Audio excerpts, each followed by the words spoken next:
All right, shalom, shalom. We are the real Hebrew Israelites of the Great Millstone Branch here in Raleigh. And first and foremost, before we get started, we want to give all praises, honor, and glory to the Heavenly Father and His only begotten Son. Yahweh Ba'Shem, Yahushai Ba'Shem Rekakodash. Double honor to the elect of Israel. We're going to get straight into it. Brother, when you're ready. But again, as we're here, the prophesy. The prophets have been raised up here in Babylon. The real prophets. And of course, the Lord warned about many false prophets, right? They're going to be more false than true prophets. The Spirit, is dealing with you. It's good to say hi to thy teachers, man. You'll hear a word behind you. Go never mix the message. Time to get out this bitch. Yeah, to fame of the word. Baruch, chapter 3 and verse 8.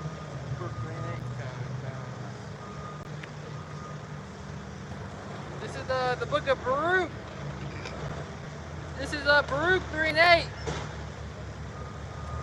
Behold, we are yet this day in our captivity, where thou hast scattered us for a reproach and a curse, and to be subject to payments.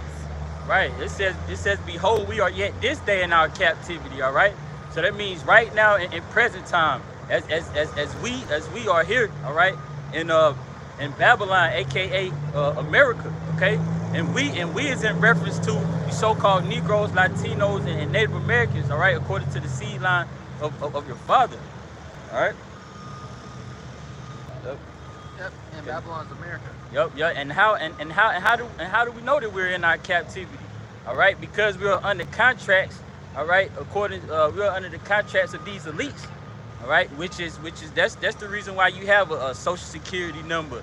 All right, a ID. All right, a driver's license. Can I rephrase it for you? Yeah. This is Deuteronomy chapter 28. I'm gonna read verse 45. And read a couple verses of 45. It says, moreover, all these curses shall come upon thee, and pursue thee, and overtake thee, till thou be destroyed, because thou hearkenest not unto the voice of the Lord thy God, to keep his commandments and his statutes which he commanded thee, and they shall be upon thee for a sign, and for a wonder, and upon thy seed forever. So these curses, like bro is going into, which this is verse 48. I'm reading verse 48. Verse 48, it says, therefore shalt thou serve thine enemy, which the Lord shall send against thee. Slakia. This I meant to get the one for the one of all things. Yeah, I thought it was verse 48. My eyes were playing tricks on me. But these curses are for a sign. Was verse 48? Yeah. Okay, Slakia. Yeah, verse 48 is the point. Therefore shalt thou serve thine enemy, which the Lord shall send against thee in hunger, and in thirst, and in nakedness, and in the want of all things. And he shall put a yoke of iron upon thy neck until he have destroyed thee. So the contracts, the one of all things, we're subject, to the rule of our oppressor, our enemy, Esau Edom. We gotta go to this man for groceries. We want if we want the opportunity to have a roof over our head, we have to go and put in an application. You gotta put in an application, and you might not even get approved. You gotta work 40 plus hours a week, just to make ends meet, just to barely get by. We are in servitude here, especially, who you see in warehouse jobs, who do you see, in the trash, doing the trash, cleaning service. You watch that movie, Fight Night. He said we clean your toilets. He said we serve you at the dinner tables. We're the servants, of this society, and that's the Israelites. Yeah, bro. Yeah, you can read it. This is Baruch 3 and 8. Behold, we are yet this day in our captivity, where thou hast scattered us. What thou has scattered us, all right? Because we scattered throughout the four corners of we scattered throughout the four corners of America, you know, simply because of what? Because of our people and their transgressions, all right? They're breaking of the law, which is that covenant. You know, our people broke that agreement, and one of the major offenses that our people did was that they worship idols, all right? They worship these pagan gods, all right? Yeah, Salaki, scattered throughout the four corners of the earth. Up the water, my brother. You got something? Yeah. It's Daniel chapter 9. I'll read 11 and 12. It's Daniel 9 and verse 11.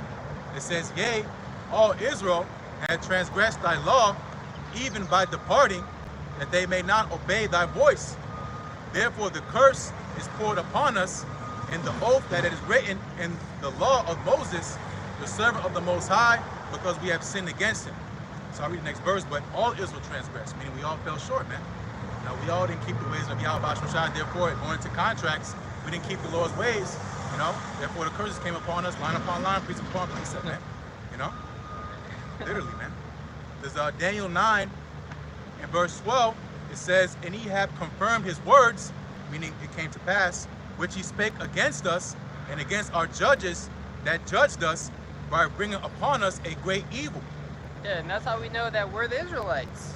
This is how we know, you know, that we are the Israelites. This is the evidence. The evidence is that we gotta go to our enemy for water. We gotta go to our enemy, you know, if we want any and everything. Yep. You know, if you want some fresh fruit, where your enemy has contracts on it. He has a patent on certain seeds on how to, you know, what you can grow. You know, and it's crazy. This man has full control over this grid system. Yeah, bro. Yep. Finishing Daniel 9 and 12, it says, for under the whole heaven have not been done as hath been done unto Jerusalem, or upon Jerusalem. You know, again, the judgment. You know, no other nation has went on cargo slave ship as in the form of these so-called Negroes, Latinos, Native Americans, man, that transatlantic slave trade. You know, brutality that was done onto you by the Spanish conquistadors. All right, you know, onto northern tribes. You know, the cavalry, onto so-called Indian tribes, man, Gad and Reuben. You know, there's no other history that documents as well documented as what happened onto us in any other nation. Because why? Because we're the Lord's chosen people, man. You know, and this is Daniel speaking in the time, you know, going to Babylon and eventually going to the Persian captivity, man. So captivity after captivity, you know, and these nations know that when we disobey our power, then guess what? What happens unto us is the Lord's not with us, man. You know? You know? But again, just backing up the brother's point, man, again, those curses are a sign. It says that in Isaiah the 8th chapter, man. The people whom they have given, roughly paraphrasing, for signs and wonders in Israel, what happened unto us is a sign and a wonder, man, going back to the curses, man. You know? What you got it? You want me to read the Baruch again? Yeah. This is Baruch 3 and 8. Behold, we are yet this day in our captivity, where thou hast scattered us for a reproach and a curse. Right, for a reproach and a curse, because our people are scorned and our people are mocked. You know, pretty much, and pretty much what our people are. We are the main ones that are in these poverty-stricken environments. All right, we're called by bywords and proverbs like black, you know what I'm saying, Mexican, all right, Indian, you know, which are these are not our biblical names, all right. These are not the names that was given by our Heavenly Father, all right, and His only begotten Son, Yahweh Bahashem Yahweh Shai, who the world equally called God in Jesus Christ. You know?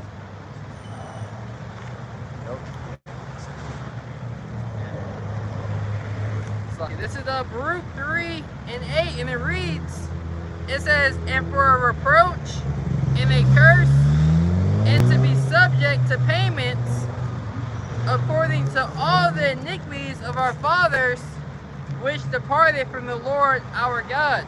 Right, to be subject to payments like the brothers was going into, you know, we have to pay tribute here, you know. Because like the brother said, we got to go to the enemy for the one of all things. all right?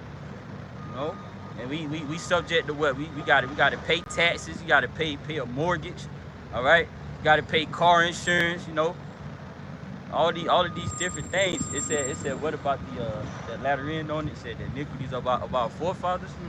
Yeah, cause you know we are our forefathers coming back, all right, via reincarnation, which that word re means back, incarnation in the flesh. So we are our forefathers coming back, you know, in this time, you know, and we gotta pay, all right, we gotta pay for all of our iniquities, which is the iniquities goes into those multiple sins, all right. Okay. You can get Micah 7:9. Okay, Mike. This is the book of Micah.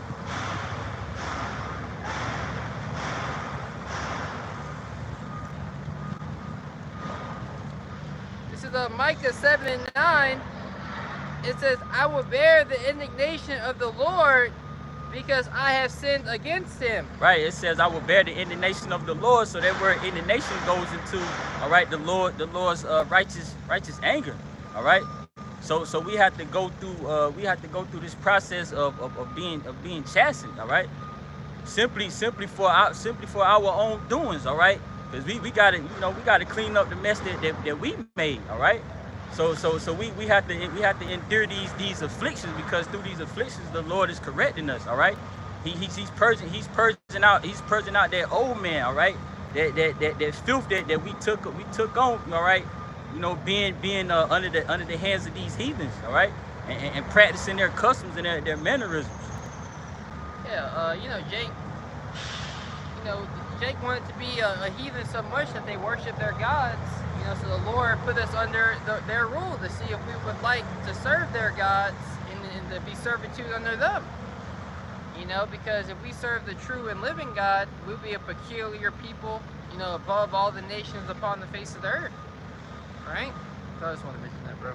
What? This is Micah 7:9.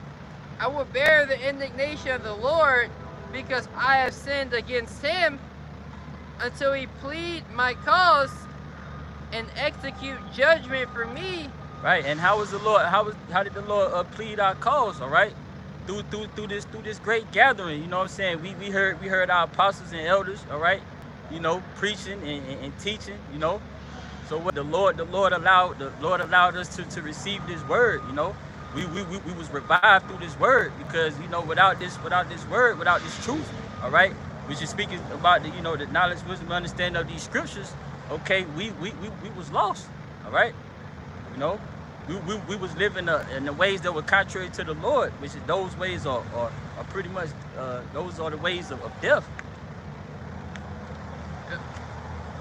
It says, he will bring me forth to the light, and I shall behold his righteousness. That was it.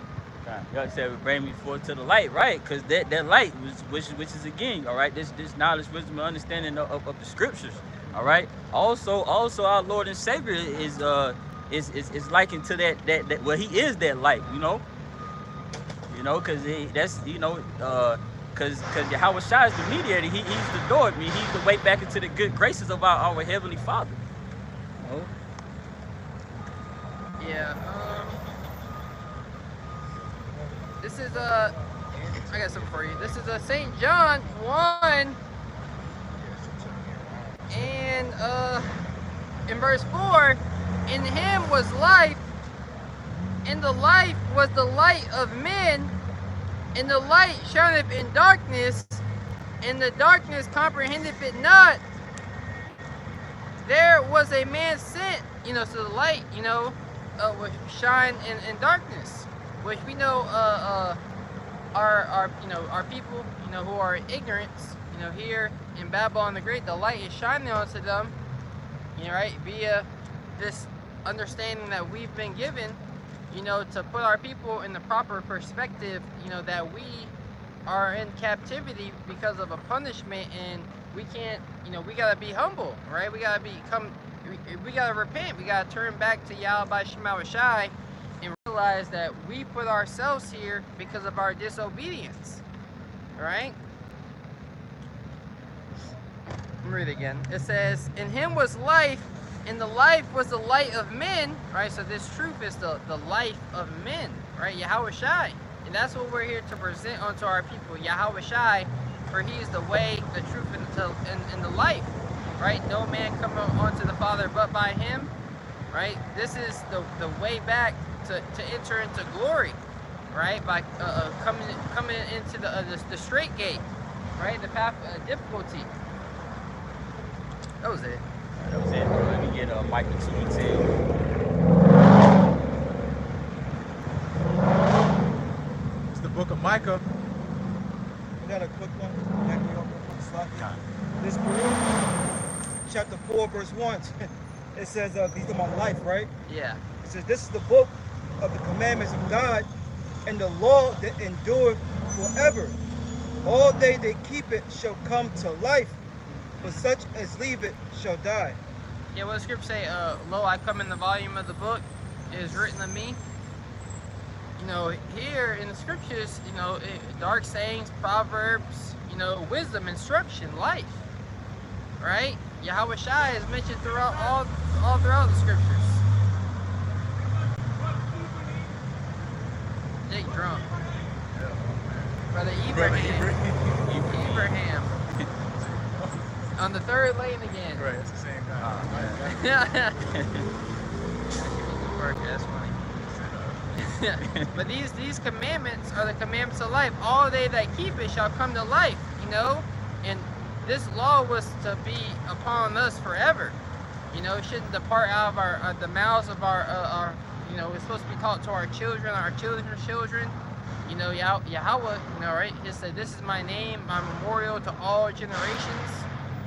Right? So we're supposed to always remember what the Lord did for us as he gathered us out of ancient Egypt, out of the house of bondage, and he made a covenant with us, which is an agreement, right, to keep his ways, and he would upkeep us as the top nation upon the earth, right? But we broke that covenant, but we're fighting to enter back into that rest. Yeah, brother. Micah. You want to say anything, Micah? What do you want? Yeah, you get the mic. Okay. The water, my bro. There's the book of Micah, chapter 2, and verse 10. Arise ye and depart, for this is not your rest. Right, it says arise ye and depart. That means to come into this precious light, all right? Or this knowledge, wisdom, and understanding of the scriptures. It says arise ye and depart, because this doesn't mean to take a plane, a train, a jet, or a cruise ship, right? To go into another country, all right? This means to depart spiritually, all right? To depart spiritually from what? All right? All of these philosophies and these doctrines of the world, all right? The traditions of men, okay? All right? This propaganda, all right? The democracy, all right? All this hypocrisy, you know? These false religions, all right? You got our people, they going into these different church houses. They go to the so-called Kingdom Hall, what's that, the Jehovah Wickedness, all right? 7-day Adventists, the Mormons, you know? Catholic. Our people is into all kind of madness, all right? And these are the things that you know, that our people must depart from. You got it, brother. Yeah. I got a quick one real quick. Here you're going into the philosophies and stuff. This is Proverbs 21:16. The man that wandereth out of the way of understanding shall remain in the congregation of the dead. Right?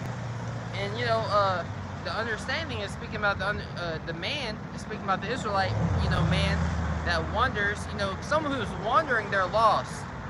Right? So now you're a man that's lost. You've wandered out of the way of righteousness, right? And you're going to remain, you know, amongst those who are without knowledge. You know, 2/3 of our people, you know, the way of the West, following the ways of the heathen, right? The Lord, you know, is shining this beacon of light, but the majority of our people are blinded. The majority of our people are too far gone. They have done, you know, abominable works, right? You thought Legion was bad, you know. You had a man that was possessed with a legion of demons. You thought he was bad after the Lord cured him. Now these people are way worse. Yeah, yeah, bro. Cause just like to your point, you know, cause our people they have taken that broad way because our people, you know, they don't want to take heed to instructions, you know. They don't want to have no type of accountability. All right, so them being into all these different philosophies, you know, they're not held to a standard, you know. They can pretty much just do as they please. Micah. Yeah, exactly. It's Micah chapter 2 and verse 10. Arise ye and depart, for this is not your rest, because it is polluted. It shall destroy you, even with a sore destruction. Right, because it is polluted, man. All right. What does the scripture say? The earth is defiled under the inhabitants thereof. All right, and who is this world under? That's Job 9 and 24, the wicked man, which is Esau, Edom. All right, the so-called white man. You know. It said it is polluted. How is it polluted, man? All right, we eating GMO foods. All right, you got all type of microplastics. All right, you know, in the water. You know, the water supply is tainted. All right, the air quality is tainted. You know, you got all type of CHME trails. All right, and how else is it polluted? It's polluted by the blood of the saints. All right, which are you Israelites, man. You know. They shed the blood of our forefathers was shed here. Via the what? The transatlantic slave trade, the trans-Saharan slave trade. All right. You know? Kind of. You got it, my bro. That was it. That's it. I got something for you. Kind. This is Psalms. But you call your next precept, that's the rest of that free. Okay. This is Psalms 13 and 3. Consider and hear me, O Yahweh, my power. Lighten my eyes, lest I sleep the sleep of death. You know, so you know we should, our people, you know, after, you know, once you understand that this isn't your rest, our people should be crying for knowledge. Well, what is the way? You know, our people should be seeking, you know, asking for the old paths. Where is the good way, and walk therein. Right? Our people should be up here inquiring about, you know. What do I gotta do? You know, how can we escape, you know, the bondage of this place? You know, the pitfalls, the traps. You know, because you know when I go to the store and buy organic, well, it doesn't make me feel any better when I eat it. You know, I go work out and I juice and I do all these things to make myself feel better, but I don't feel better. Because there's an absence of Yahweh. Ba'ashem Yahushua, our people are spiritually dead. You know, and we're spirits before we're flesh and blood. Alright? You brothers got it. This Romans chapter 13 in verse 11. Romans 13 and 11. And that, knowing the time, that now it is high time to awake out of sleep, for now is our salvation nearer than when we believe. Right, it says it is high time to awake out of sleep. All right, because this is the Apostle Paul. All right, he's speaking to the believers. All right, of the nation of Israel. All right, he's telling our people to come out of this spiritual coma. All right, to put off the ungodly fashions. Okay, of this world. All right. Yep, Bob, shall you read one more song? Yep. Romans 13 verse 11. And that, knowing the time, that now it is high time to awake out of sleep, for now is our salvation nearer than when we believe. Right. It says what? It says what? For now is our salvation. Okay. Nearer than we believe. All right. And we seeing different signs, man. We seeing different signs of the wars and rumors of wars. All right. Things still brewing up in the Middle East with Ukraine and Russia. All right. What's that? Those Israelis and Gaza. You know. Yeah. You know, because we had can't remember what years it was, but Russia and America had a Cold War. You know, everything just, the can just keeps getting pushed down the road until they're ready to move into the next stage, right? Because through war, it's easy to bring in, you know, their draconian measures or draconian laws through major events, right? So we know we're at the cusp, you know. We're at the door of, you know, a major event changing America, you know, society as we know it. You know, that, and we're watching. That's how we know the times. That's how we know these things. And we're out here to give our people warning. Sorry. No, the water, my bro. Yeah. Like I said, wars and rumors of wars. Then you had the pestilence. I think probably about an hour and a half ago, you know, the apostle Tahor was going into they got the bubonic plagues out there in Arizona, you know, and then they got the whole I'm gonna say the DVOC 19. All right, they got some new strain. They call it the Nimbus. All right. So, you know, we seeing these different things. Or what else? It said what rumors of wars, the pestilence, the earthquakes. All right, there's like what thousands and thousands of earthquakes going on. What's that out there in it's multiple earthquakes going on out there in Japan. All right, so these are just some of the signs of our Lord and His coming. You know, the Lord is visiting this place. Yep. That was it though. Yeah. Was that what you want to bring out? Yeah, that was. Okay, kind of. You can step down. You know, quick step out. Yep. Kind of. With that being said, Lord's willing, you was edified. Yahweh Bashem al Shabarakathum. Shalom. I got something to bring out. Just a scripture. This is Proverbs 22:3. It says, "A prudent man perceiveth the evil and hideth himself, but the simple pass on and are punished." Yep. And again, you go into someone that's prudent, has foresight. You know, you think about people that can see things play out before it happens. That's what called prudence is. You see the play before it plays out. You know, and again, those prudent men are the seers, the watchmen, right? The ones on the high tower that can look out into the distance and they can see the enemy coming, man. You know, certain elements playing into a play. You know, you see, you know, certain things come to fruition. You know, hey, this is a bad situation. I probably should leave this. You know, you ever been, you know, even in the world, at a party and like, yeah, shit gonna go south soon. Let me probably get the exit before it gets too bad. That's called prudence, man. You know, he foreseeth the evil and hideth himself. Think about animals in the animal kingdom. You know, the birds and their sounds. You know, they know, hey, there's a predator here, man. Let's get loose, man, before it becomes somebody's food. It says the simple pass on and are punished, meaning people that have no knowledge, man, that aren't paying attention. They become food because why? Their eyes aren't open, man. And like the brother said about the animals, how they leave before the danger comes.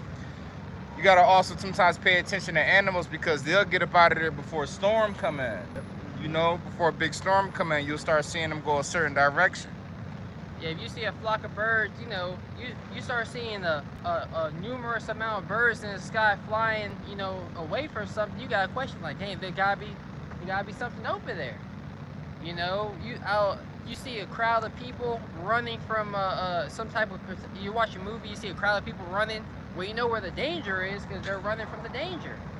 You know, wisdom, you know, allows us before Jacob's trouble, you know, is in full effect to prepare ourselves and to get out of these dire situations, which is to be ultimately an enemy to Yahweh by Shema Mashai. You know, that's how you know, people are going to get caught up because there's not going to be any covering for them.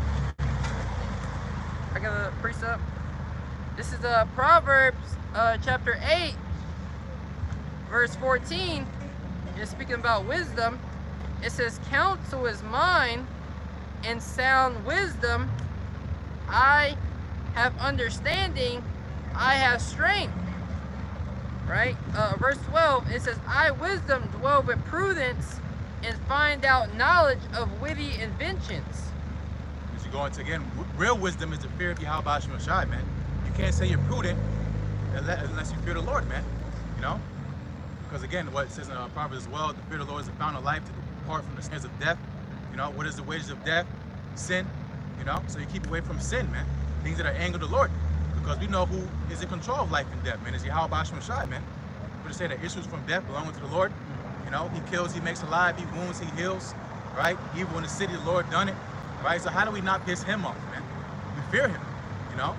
Like it says in, if you want to grab it, Sirach 19 chapter, if you want to take a verse, acknowledge the wickedness, not wisdom. I got a precept for you.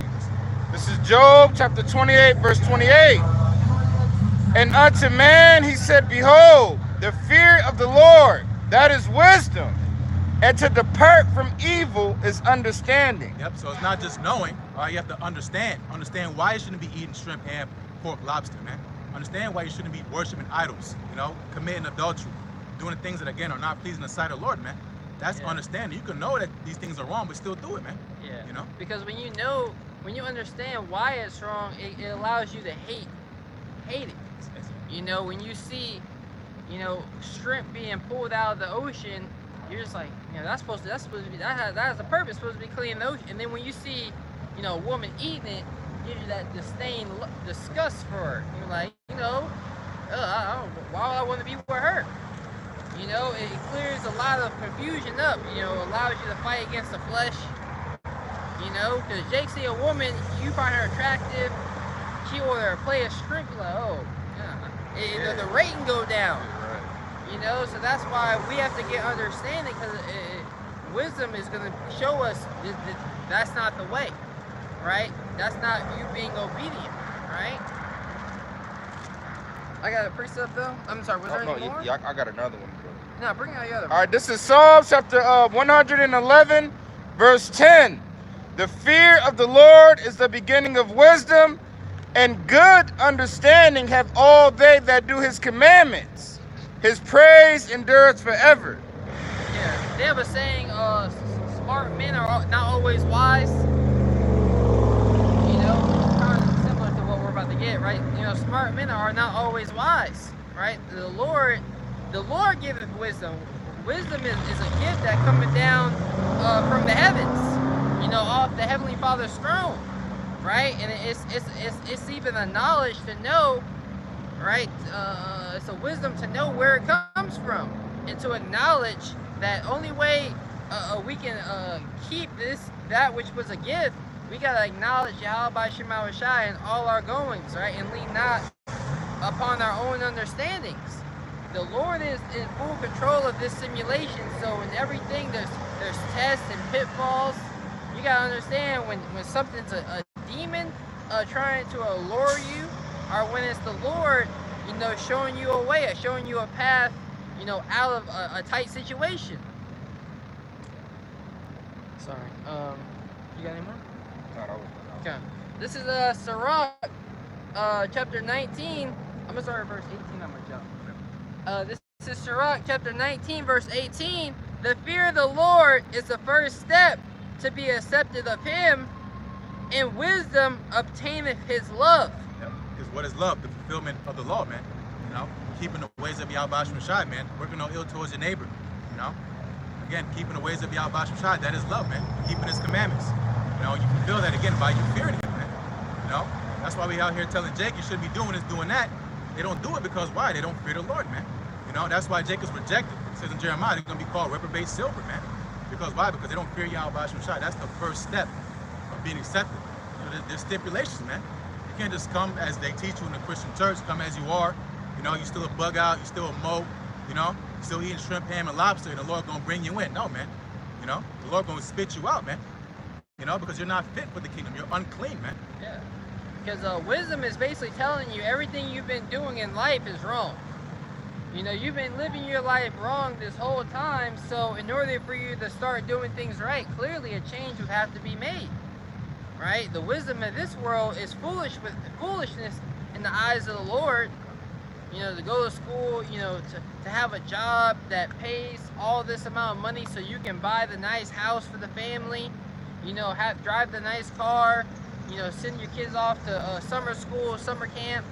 You know, that's all an illusion. You know, because at the end of the day, your actions and what you're doing to keep up with that, you have to reject the Heavenly Father.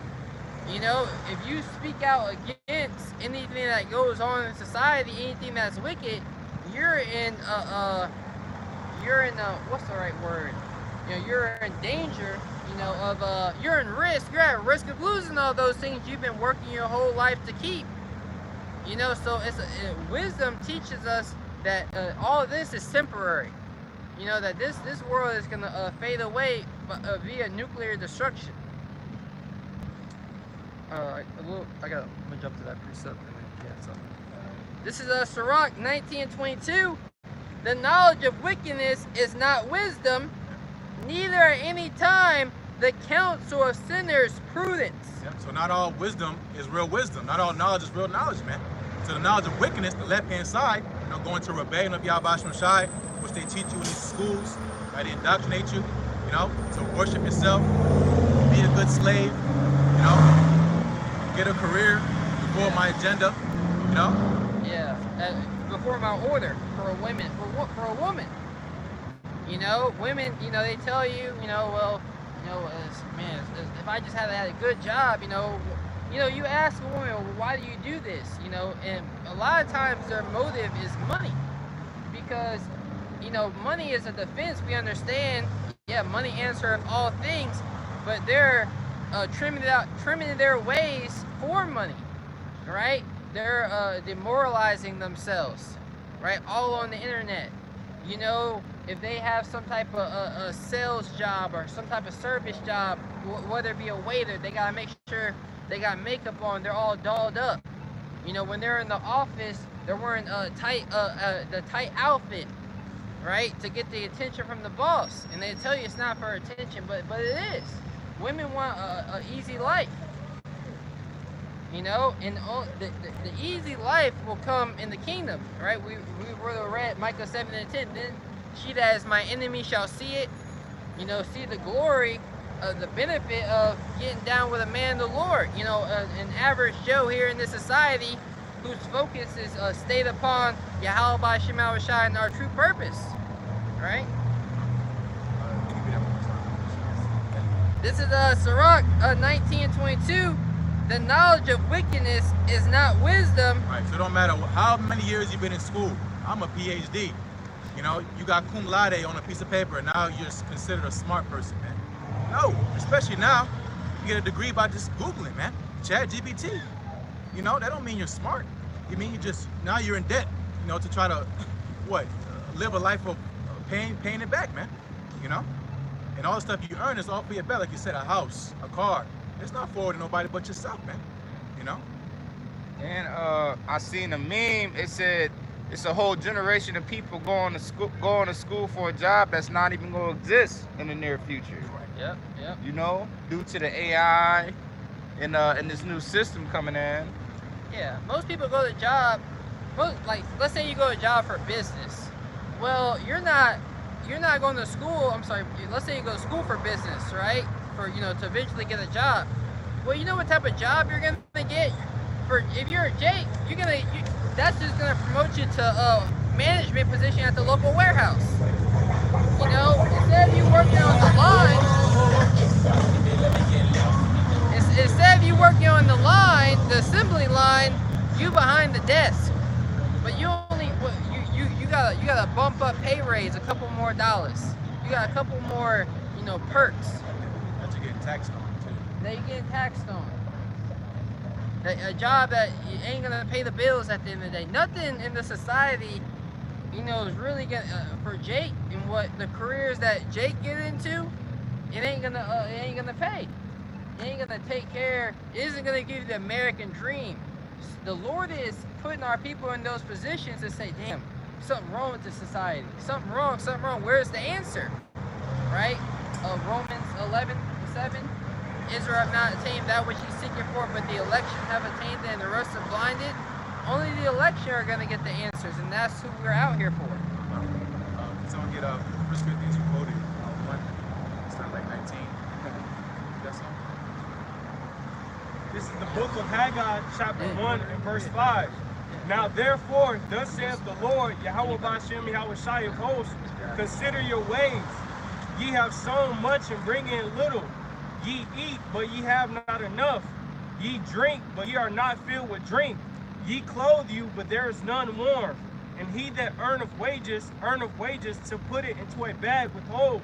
Yeah, because if you read the context, you know, the reason why Jake was struggling because the temple wasn't established. You know, the temple wasn't built. You know, so Jake, you know, is so caught on about building, you know, and what they got going on, wherein you gotta go to your power source, the Heavenly Father. Man, if you think anything, you know, you get some box from a fine woman. If you think that is anything comparison to what the kingdom has to offer, you know, you're not in the right mind. You know, you eat the best meal. You go to the best restaurant in town. the best cook is up in there. He cooking you some food. You know, that's not in comparison. You know, Jake really isn't really understanding, right, what we're fighting for. And they're here in this rat race trying to hold on to the crumbs that they have. You know, Jake is in a spirit of desperation rather than in a spirit of abundance. You know, and abundance is going to come in due season. We're planting the seeds for abundance to come, where rest will be allowed. But I said, yeah, because you know, you're going to again Jake's mentality in the world. They're chasing after Esau, you know, which had 100+ years of head start, you know, with free labor. You know, us being real hardcore slavery, and still to this day getting a cut of everything we do, land tax, everything you do is tax, man. So you'll never be able to catch up. But if you get a mentality of, you know, again, seeking the Lord while He may be found, coming in early, right, building, you know, the temple first, now which is spiritual. You know, start with you, right? And then join yourself onto Yahweh Shai, the foundation He's laid. Now you're early, man. Yeah. You're an early investor. You're not in a panic mode and desperation. Oh, I gotta catch up. You know, you're ahead of everybody, man. You know, because again, the Lord gave us the inside scoop, insider training, insider trading. That's why, again, you know, we're in a different mindset than the people in the world, man. Yeah. Yeah, we got a spiritual, mental head start. You know. We, like your brother just said, we ahead of the masses of the people. We know what's coming. We already braced mentally and spiritually for it. We ain't gonna get caught off guard or unawares. Yeah, if I may add, you have certain investors. We talked about Warren Buffett. You know, he got in early for these like companies like Apple, and he held for a long time. And when you look at Apple and how much is gross, Apple, right? You know, everyone has an iPhone in their hand, do they not? Right? Apple, over their span, has given back over, I believe it was either 17 or 21,000% in returns. You know, so Matt, those, you know, and that's, you know, I believe that's like 17x in your or 170x, right? It's a crazy return. Right? So imagine you just continue on putting in and investing over time, which that's what he did. You know, equate that now to the apostles and elders that's been invested in this company that still hasn't popped off yet. You know, people still don't really know about, still the ground floor, but you've had 30 years, you know, 5, 10, 15 years to invest in it. You know, to put all your energy and time and knowing the nuances of it, you know, and giving it your all. That's it. Yeah, because the things that are really valuable, you have to have an eye for it, man. You know, you gotta have a keen eyesight. You have to know what you're looking for. And real investing is boring, man, because it requires patience. You know, you guys got now these get-rich-quick things. You know, they're very high failure rate, man, because it's bad investing, man. You know. You know, if you got eye for it, man, you can make cheese. I'm sure you. I mean, there's a few, but most people that, you know, it's not gonna work, man, because you're not really building wealth. You're gambling. Yeah. You know, but did you have something? Yeah, I got something. This is Romans chapter 8, verse 18. For I reckon that the sufferings of this present time are not worthy to be compared with the glory which shall be revealed in us. For the earnest expectation of the creature waited for the manifestation of the sons of Yahweh. Yep, that's what's happening. You know, as people, you know, we're sighing and crying for, again, the Lord to come back and return. You know, pretty much the vibration of the world is the same in the same way, man. You know, as Scripture say in Proverbs, when the wicked bear fruit, the people mourn. You know, you got birds in remote islands worrying about plastic. You know, I was watching on Netflix. You know, this I forgot what the island was, but it's thousands of miles away from civilization, and they're worried about eating too much plastic, man. They're in the middle of the ocean, and they got stomachs full of plastic, man. You know, Yeah. that's them side. What do you think they're doing? They're side and crying, man, because the world's upside down, man. You know. So again, the world's waiting for a righteous ruler. That's why everybody can't wait to vote. Hopefully, you know, I can put a vote in, they'll change everything. No, man, the vote's already been set. That's Psalm 60 chapter, man. Why the heathen rage? Yeah, when you, the reason why people invest, everybody is looking for the next hot thing. But the men of the Lord, we found it. You know, so we anticipate them more than anyone, right? But I got a quick scripture, real quick, just backing up what we were just talking about. This is Proverbs 13:11 in NLT. It says, "Wealth from get rich quick schemes quickly disappear. Wealth from hard work." It says, "Wealth from hard work grows over time." You know, so you can equate that to this truth. You know, he that soweth sparingly shall reap sparingly. You gotta be all in. You know, that's when those returns really hit. You know, you get 100% return on 10% of your portfolio, or 100% returns on 100% of your portfolio. You like, I hit. You know, you feeling good. But it's over time, are we gonna receive that 100-fold? You know, it's compound interest. You know, because we're constantly every week we coming out here doing these modern day. Prophesying, prophesying in 2025. Can you believe it? You know, since the world began, men have been prophesying, and the prophets have been out here prophesying, and the Lord has us once again doing it. No new thing under the sun. No, no new thing under the sun. So how long have men been putting in that investment in? You know, so we're ancient spirits, and Lord's willing, from the foundation of earth, we've been following the Lamb wheresoever He goeth. So we at the end of this thing, the IPO about to launch. They already put the paperwork in. IPO is basically a private company going public. This truth we're out here publishing it. The Lord gave the word. Great was the company of those that published it. Man, like the brother said, the suffering of this present time is not worthy to be compared with the glory that's about to be revealed in the sons of Yahweh, by Hashem Yahweh Shai. You just gotta hold. It's hard to hold when you're up. It's hard to hold when you're down too. Because Jake down. You're like, man, I gotta cut my losses. You got it, bro. This is continuing on in Romans chapter 8. This is verse 19. "For the earnest expectation of the creature waiteth for the manifestation of the sons of Yahweh. For the creature was made subject to vanity, not willingly, but by reason of him who has subjected the same in hope. Because the creature itself also shall be delivered from the bondage of corruption." Yep. And what's that? The flesh. We're going to be delivered from the flesh, all right, which Yahweh Shai is going to, free us from that, man. We're going to get that glorious body like He has, man. Because as long as we're in these bodies, we're always going to fall, man. It don't matter if we got our sovereignty now, man. It happened back then. Jake had the setup, man. Under King Solomon, we were straight, And what happened, man? Jake went left, man. Because why? We were subject unto vanities. The flesh wasn't made to be perfect, man. Yeah. I got that for you. This is Acts 15:10. It says, "Now therefore, why tempt ye Yahweh by Hashem Yahweh Shai to put a yoke upon the neck of the disciples, which neither our fathers nor we are able to bear?" Yep, so let's go into the council of, in Jerusalem about, pretty much the newcomers, the circumcision putting a heavy burden on the newcomers, man. The so-called Gentiles, which are the scattered of our people, man. Telling them to keep every intricacy, man.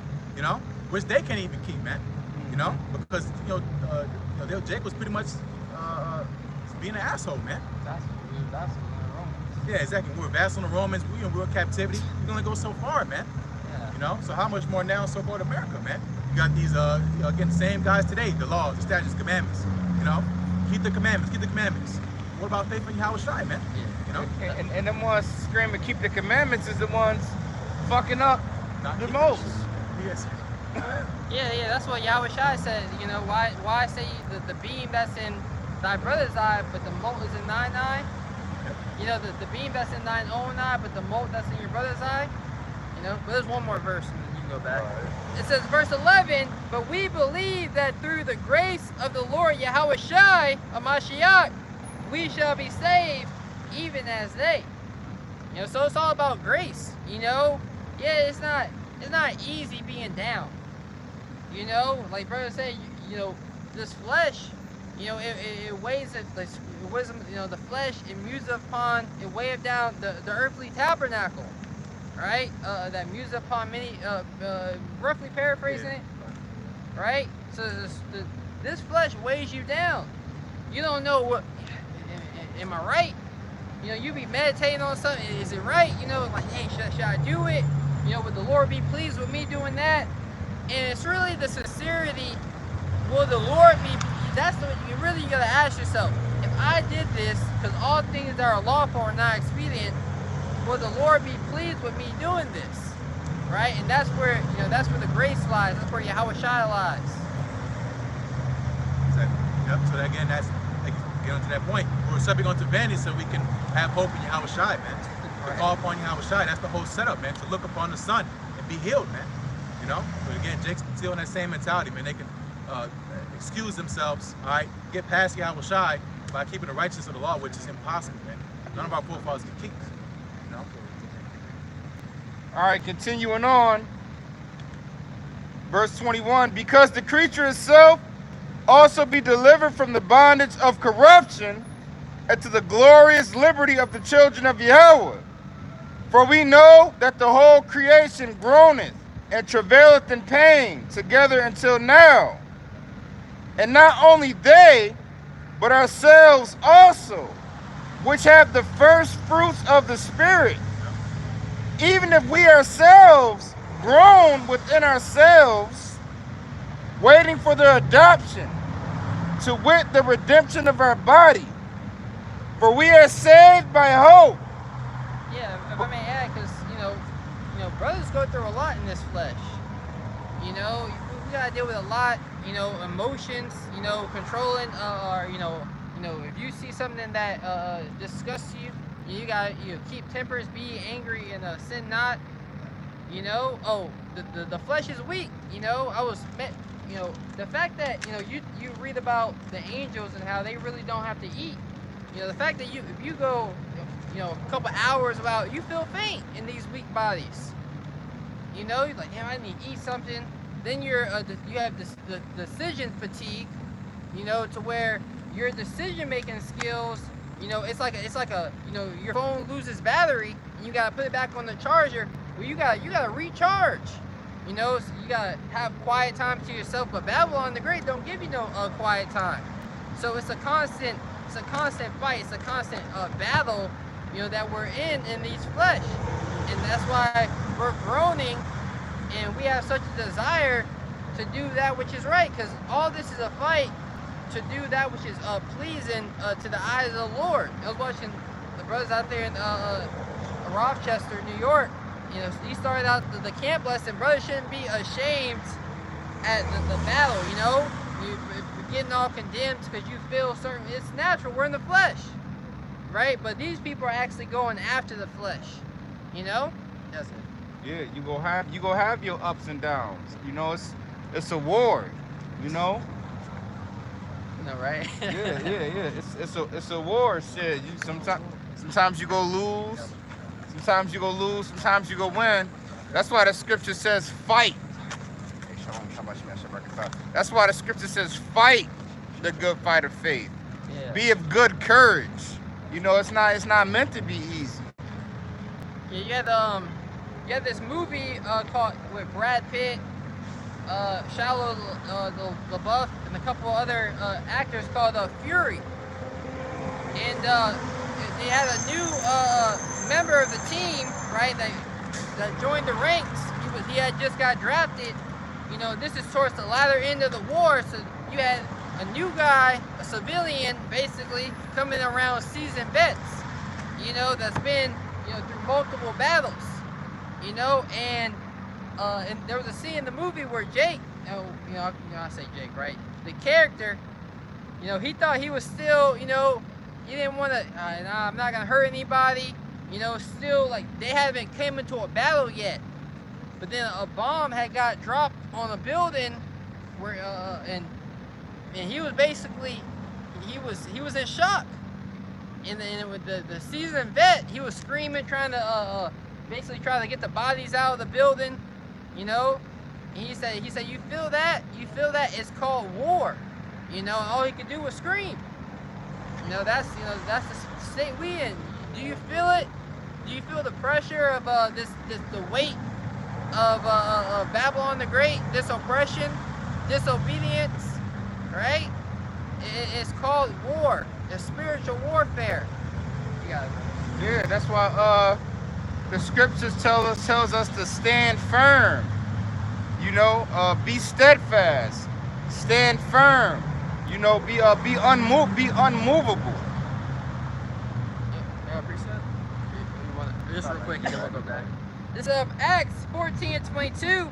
It says, confirming the souls of the disciples and exhorting them to continue in the faith, and that we must, through much tribulation, enter into the kingdom of the Most High. Yeah, so pretty much again going to the mentality, being sober-minded, being a soldier. You know, when you're at war, you're not thinking about, you know, toast, you know, shit at the crib, you know. You're worried about what? Getting through what you're dealing with, man. You know, as again, we have the mentality that, hey, what we're doing is gonna pay off in the end. You know, we have visions of the kingdom. Brothers have better, you know, maybe dreams than others, you know. But nonetheless, again, you know, going to the condition, we know that we're gonna have to fight for it, man. Just like with Jacob, to get his blessing. You know, he literally wrestled an angel, man.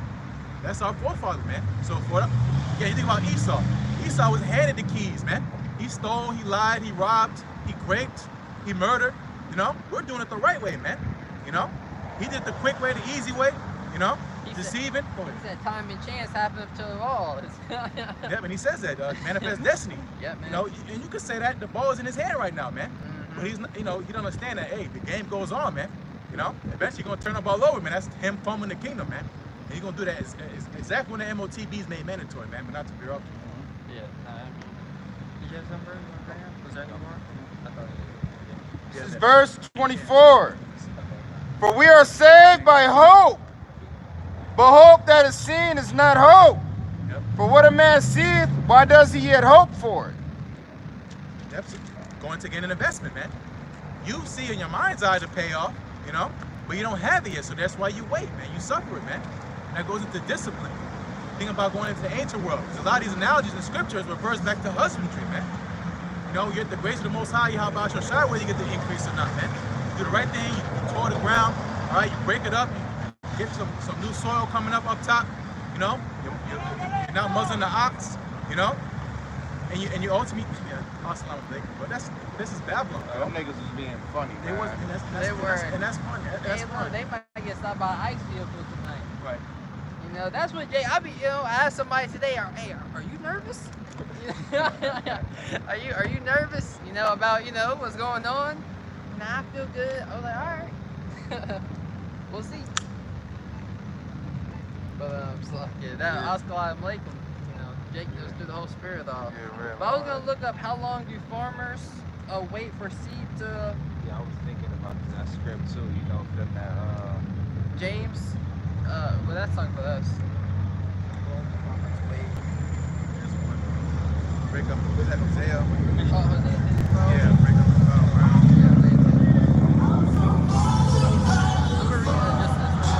It says, I said, how long do farmers wait for their seed to grow? It says the time farmers wait. This is the AI overview. Right, Gemini. All right, Google Gemini. It says the time farmers wait for crops to be ready for harvest varies, significantly ranging from a few days to several months, depending on the type of crop and other factors. Some crops like grass can be ready in a couple of days, while others like corn and soybean may take several months. Yeah, because again, you're going to farmers, especially in the ancient world now without all this GMO stuff, you know, you got accelerated harvests, you know, things that are springing up naturally in unreasonable times. That's why they're all, you know, they don't decay. The motherfucker's red the whole damn year, you know, no lick of brown, because, you know, it's not real. But going to the ancient world, you know, farmers were low-level crops, man. They could tell, you know, just by experience that, hey, we're going to have, think about Joseph, man. You know, he knew, which was a vision he received, but, you know, him being keen to the earth. You know, he understand the patterns. He knew that, you know, 7 years of good's gonna come and 7 years of bad gonna come, man. You know, you still got now, you know, on the left-hand side, it's called a farmer's almanac, you know, which they predict, you know, what crops are gonna be profitable in the year, man. And what the weather gonna look like. What the weather gonna look like, exactly. Weathermen, low-level prophets, man, which they ass, man. Right. Weathermen are so terrible. They're the only people on earth that can be wrong and still have a job. Right. You know? Every day of the week. Literally, man. You know? But again, going to observing the seasons, the Lord made examples about observing the seasons, being prophecy, man. About the fig tree. It's an observable event. You can see it. You can see over time it changes. It's not poof. You know, it's slow progression. It's like with a storm, man. All the elements form together to create the storm, and guess what? They dance together, man. And then guess what? Then the rain comes, man. That's again what we're watching, man. The same analogy, like it onto prophecy, man. Yeah, just like now, with this MOTB system coming through, we see it's not just happening overnight. It's a gradual thing, you know. Yeah. First we gonna take the paper, we gonna give them a debit card, we gonna give them a credit card. Now we gonna let them insert the chip. Now we gonna let them tap and go. Yeah. And Now we gonna let them wave and go. Yeah. Remember when they did the insert chip? How much of an inconvenience it was? Yeah. It was they made it an inconvenience, you know. But they said it's more cryptic, you know. Now it's safer. Now, and you know, stable coins. You know, now, man, well, gradualism. Things have gradually progressed over time. Yeah, I was just talking about farming and stuff like, right? This is a little golden nugget. George Washington Carver, your brother's article. Yeah, I've heard. Well, what made him famous was they was having slow cotton growing in the South, and they brought him down somewhere up north, and he used peanut. It has some type of like gas. Yeah, The chemical reaction. Yeah, for the cotton to grow, and then long story short, he not only used peanut for many things we all know, but he was called before Congress. He said, how do you know to do Oh these things? yeah. And he said, pretty much he asked for God the Bible to show him the way. Oh yeah, I seen that. Yeah, I seen that. He said, how do you know these things? You know, God told you. You know, it's that's the spirit. But I got to preach up. This is Hosea 12:10. This is Hosea chapter 10 verse 12. Sow to yourselves in righteousness, reap in mercy, break up your fallow ground, for it is time to seek the Lord till he come and rain righteousness upon you. Yep, and that rain is the increase, you know. Think about them animals in the desert. They've been waiting months for rain, you know. They don't know what day it's going to happen, but they're in the right place to receive it, man. You know, the Spirit has them, you know, migrate to where the water's at, man. That's the Lord, man. And that fallow ground is ultimately the uncultivated land, man. Jake and them dead brain cells, man. Yeah. You know, in La La Land. Break up that old man, man. And so you can have space for righteousness, man. Yeah, because they have a saying, we're dealing with the market. Time in the market is better than timing the market. You have Jake waiting till last minute, to repent. I'm gonna go, because 2020 happened. Everybody wanted to inquire. A lot of those people that inquired, some are still here. A lot went back into the world. People are like, something's wrong with the society, and then they got re-entangled in their mind because they didn't have the patience to wait for it. The scriptures say, though it tarry, wait for it, for it shall surely come. It will not tarry.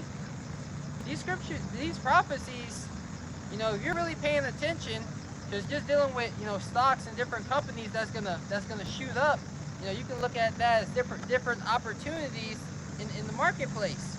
People, well, I'm gonna go to school and I'm gonna go to school and learn how to be a personal trainer. I'm gonna start an online personal trainer business, and then there's a trend that now social media is telling you that right now is the best time to invest in Airbnb. You're like, damn, I missed it.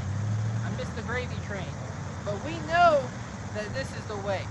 We know that the fundamentals that we're learning to be temperate, that to show restraint, self-control, to be obedient, to have wives and be as though you have none. We know all of that is great. You know, it leads to greatness. And that shows we not hypocrites in the end. Because, you know, because if it was that easy, you know, Jake, if they knew exactly when the Lord would come, they'll hurry up and clean up. That ass right before the end, like, all right, the Lord finna come next month. Let me go ahead and clean myself up. Yeah, I ain't eating that no more. I ain't doing this no more. I ain't doing that no more. You know how Jake is. You know, when they know that grace period finna end, you know, all right, let me hurry up and go ahead and clean up and get my shit together right quick. You know, but you know, we doing this while we still have liberty. You know, when we can still go out and act a fool and fulfill the lust of the flesh, but we denying ourselves through the Spirit. You know, because you know it's all Lord's will. But this is Romans chapter 8, verse 25. But if we hope for that we see not, then do we with patience wait for it. You know, getting into patience, long suffering. Likewise, the Spirit also helpeth our infirmities. For we know not what we should pray for as we ought, but the Spirit itself maketh intercession for us with groanings which cannot be uttered. Yeah, there's also scripture that say that the spirit of a man will sustain his infirmities, meaning like, you know, a strong spirit, and then a wounded spirit who can bear. You know, so the Spirit of the Lord, you know, is making us strong, right? And our spirits, you know, are always crying out to the Lord, you know, for us to hasten the day. So it's like we got this fiery, burning passion within us, you know, to stick to the mission, because we know, you know, we know within ourselves that this is the truth. You know, what the Most High has brought together, let no man cut asunder. You know, we've entered into a union, a marriage, and we know that, you know, Yahweh Shai, he's the guy. You know, we know he is. That's right. Likewise, the Spirit also helpeth our infirmities. For we know not what we should pray for as we ought, but the Spirit itself maketh intercession for us with groanings which cannot be uttered. And he that searcheth the hearts. You ever, you know, battling within yourself, you don't even know what to say. You're like, man, like, how I mess up here? You know, did I do this right? You know, you're looking for confirmation. You know, all those is the Lord reads body languages, you know, the Spirit, you know. Or you might truly need something, but your flesh and your mind not know exactly what it is you need, but your spirit know exactly what you need. You know, the Lord know exactly what to give you, or he know what to remove you from. He know what position to put you in.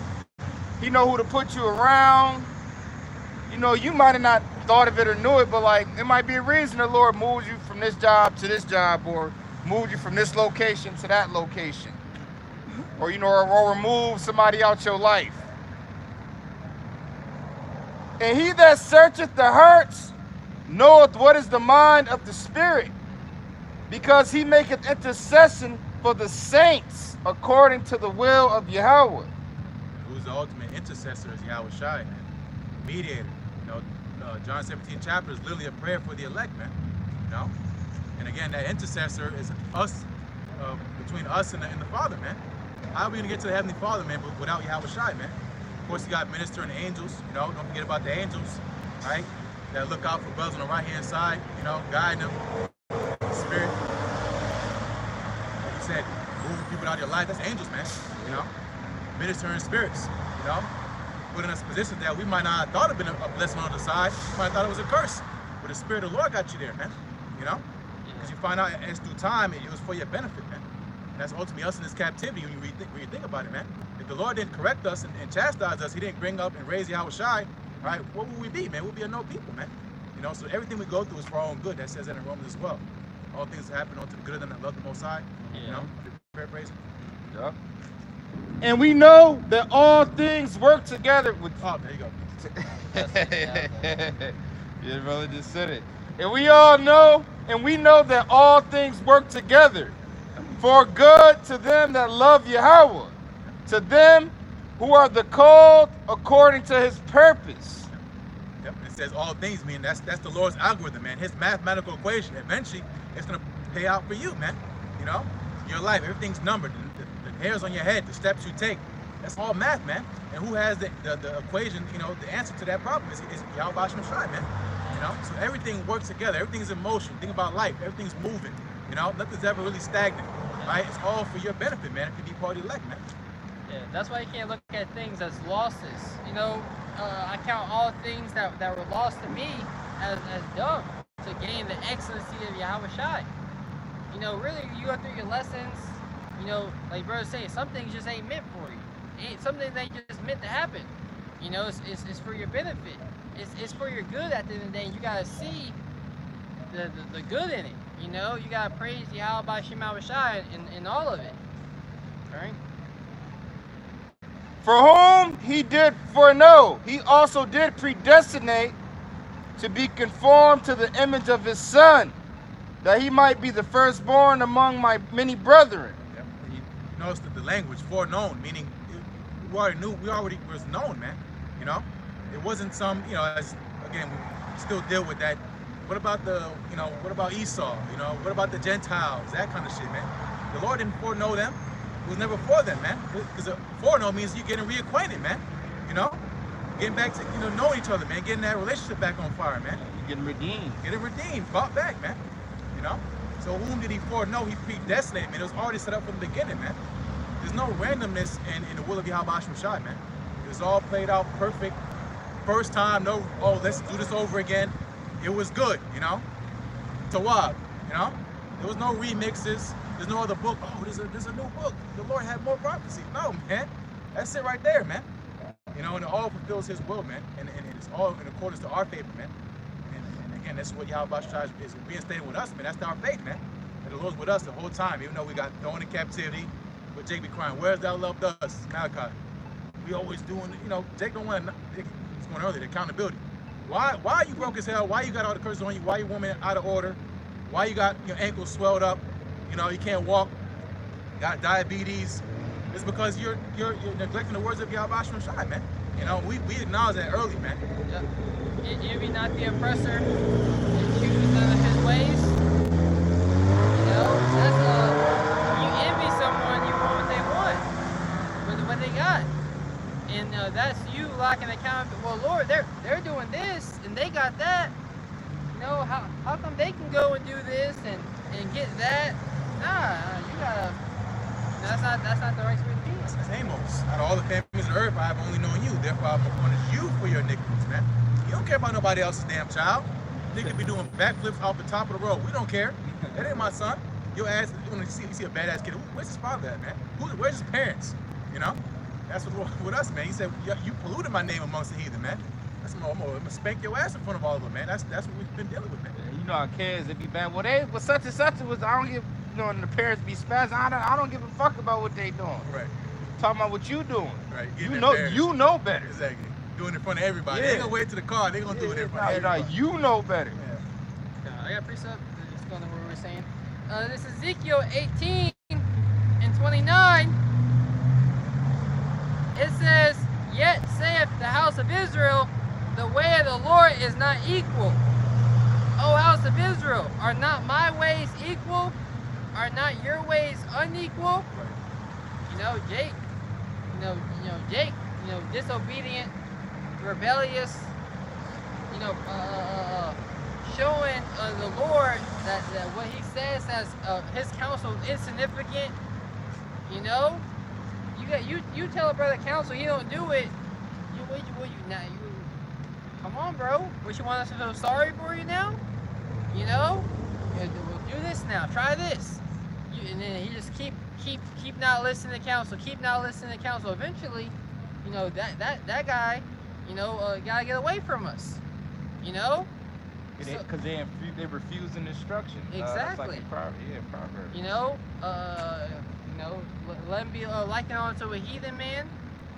Because the heathen, they wasn't meant to receive instruction. The Israelite man was meant to receive instruction. Right? So Jake, You know, now when it's time to pay for what we did, you know, Jake doesn't want to own up. You think the Lord is unfair and unjust because you didn't get that job? You know, because you didn't get what you wanted? We're not here to get what we want. We're here to learn a lesson. Right. Yeah, we finishing we in our punishment stage, you know? Getting punished. Yeah, you brothers that went to like in-school suspension, the end of the day start coming, you know, the teachers start letting up a little bit, you know, last hour, you know, then Jake get out of control. All right now, all right. he start getting on you a little bit more. The day not over, you know, the job's not finished for us. You know, we're not in our kingdom yet. No matter how much lighten the load the Lord may do for us, you know, that the Lord can tighten it back up. You know? That's Jacob's trouble. Jacob's trouble, right? Yeah, kind of. Was there any more? Yeah, it was a little more. Okay. All right. Verse 28. Verse 29. For whom he did foreknow, he also did predestinate to be conformed to the image of his Son, that he might be the firstborn among many brethren. Moreover, whom he did predestinate, them he also called.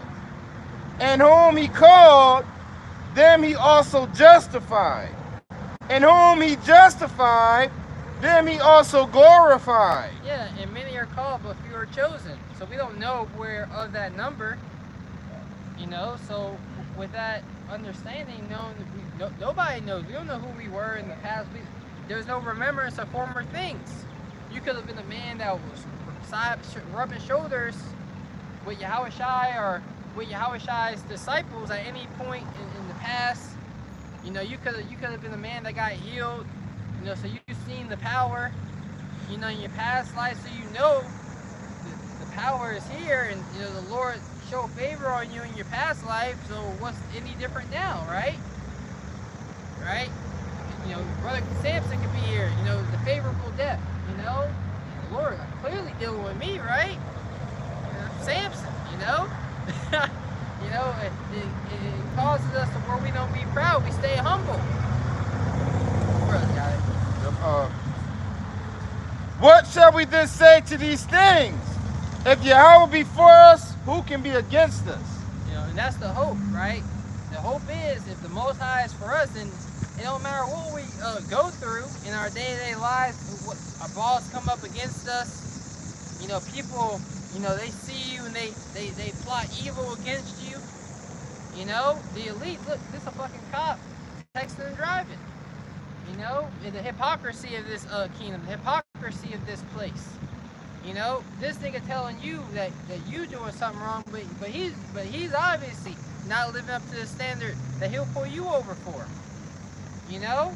And the police violate the most traffic laws as well. They pull you over for a traffic law or a traffic violation, but they be violating all day, every day. Yeah, there was I was on the way to work.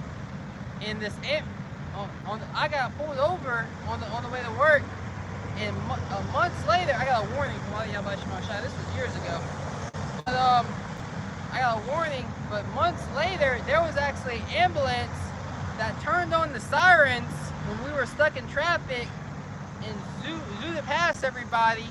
And when they got to the spot that I got pulled over on the same street, they turned off the ambulance and just kept driving. You know? But they were speeding.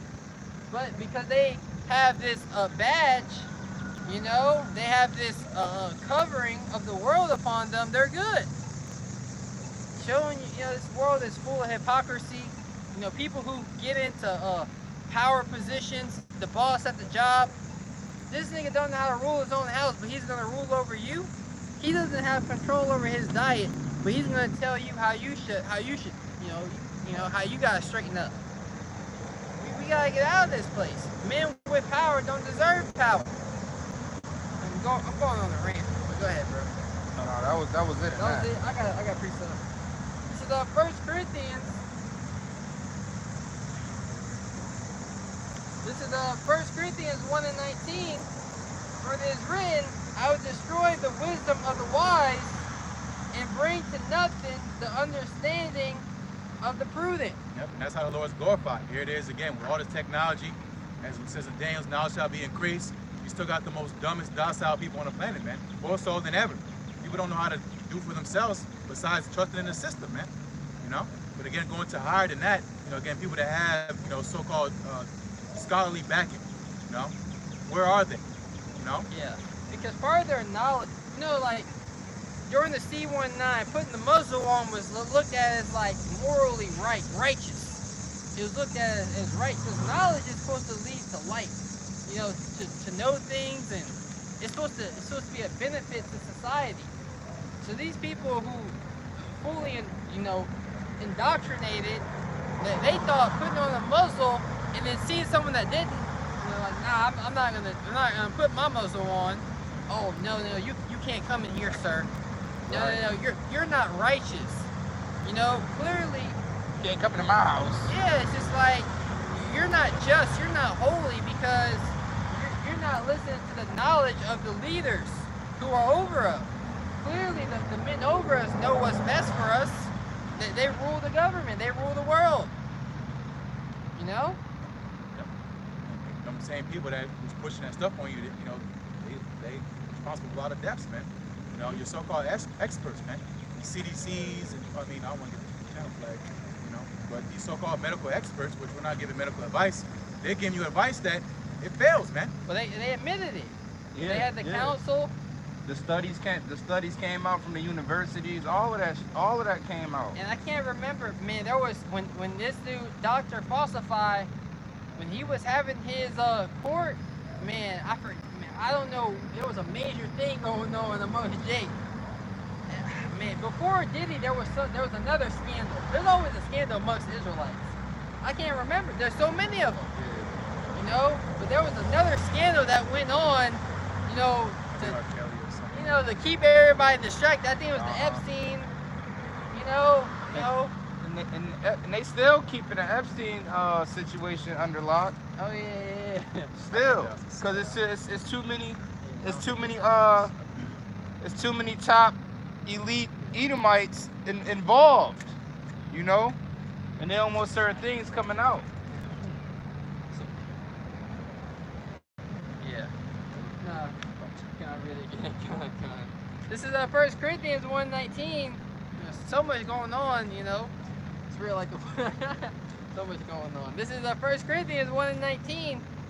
For it is written, I will destroy the wisdom of the wise, and I will bring to nothing the understanding of the prudent. Yep, the Lord always done that, man. You know, and again, going to read Isaiah 19 chapter, the spirit of Egypt failing. That's what we're seeing, man. Everything the devil puts his hand to, it doesn't work, man. You know, he has to have some kind of a short-term fix to what he effed up before, man. Yeah. It's like a domino of fuck-ups, man. You know? Yeah, we were talking about Jensen Huang and this company called NVIDIA, and how they recently they're the first company to hit a $4 trillion market cap. But, you know, that's bigger than the GDP of some countries, you know? But the reason why I'm bringing them up, because he's pushing AI. He's pushing this new world. He's going and having interviews with DJ Trump. You know, a few months ago, he was meeting with the Prime Minister of China. And he said, well, before he went in to talk to them, well, we got to understand we're coming into a new world. You know, these world leaders, he's saying, world leaders have to realize where the world is going and make policies that's going to forward the new world. So his prudence of what the new world is going to be like is going to be brought to nothing. You know, it's not going to work. The NWO is not going to work. The Most High has set boundaries that he cannot pass. Can you read 1 Corinthians 9? This is 1 Corinthians chapter 1, verse 20. Where is the wise? Where is the scribe? Where is the disputer of this world? Has not Yahweh made foolish the wisdom of this world? For after that, in the wisdom of Yahweh, the world by wisdom knew not Yahweh. It pleased Yahweh by the foolishness of preaching to save them that believe. Yep. So again, going to the foolishness of the Most High, which it says, you know, like in the same chapter, is wiser than men. Was the foolishness of Yahweh Shai, men on the corners preaching on the highways and byways, man. You know, which we got the greatest knowledge on the planet, man. Because why? Because we have the fear of Yahweh Shai, man. Again, you have all these plans, literally, trillions and trillions and hours and hours of effort on trying to push the world to a certain degree, you know, to a certain trajectory. You know, you have these 2030 agendas, 2045 agendas. These nations, their leaders, they come together to what? To push the world as you're leading to the NWO, man. But guess what? The Lord's gonna turn it to nothing, man. They call it G Summit, right? G Summits, Yeah, yeah. G Summits, the WEF, the WEF have meetings every year. The WHO have meetings every year. The G Summit have meetings every year, and that's all the elites coming together discussing, all right, what's this the next plan? This the next agenda. Yeah, but you gotta ask yourself, wait a minute, you guys, we've been having meetings like this, and the world is still messed up. So what about the council of the wise men that was in charge 30, 40 years ago, and now, today, we're feeling the F-ups.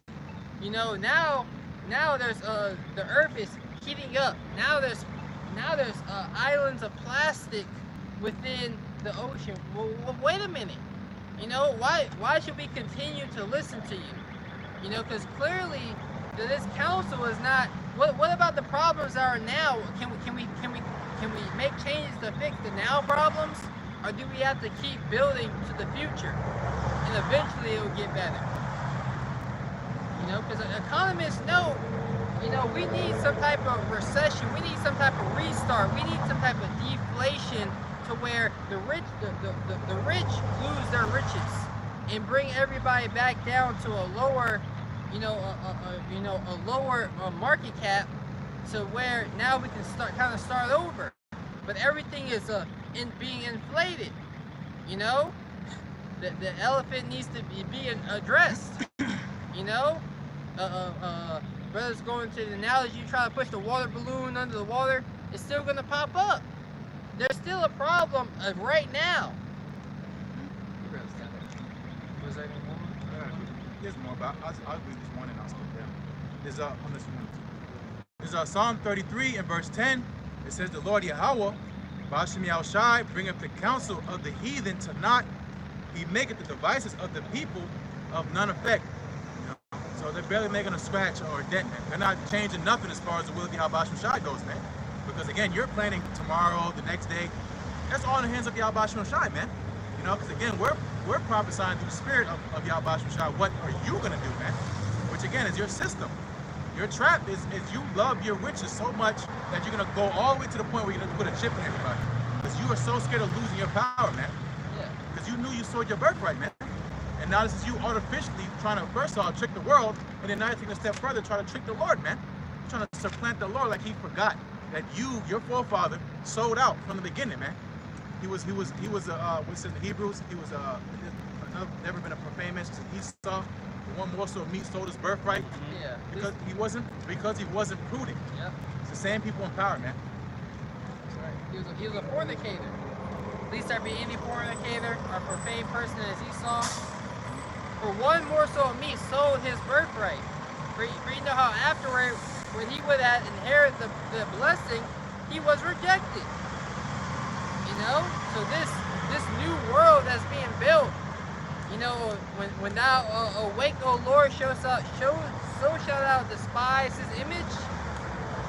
You know? And the men of the Lord that's awoken, it's not a good plan. It really ain't. You know, you got so much money already. Everybody that's in $4 trillion in one company. Let's liquidate it. Let's liquidate the company, and let's create a real new world, a better world. But let's not. You know, can he that is accustomed to do evil, can he do good? And the answer to that is no.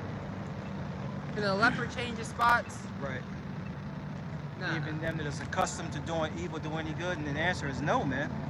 You know what the brothers is talking about is you start to see a transitioning of power and you're starting to see prophecy fulfill itself, man.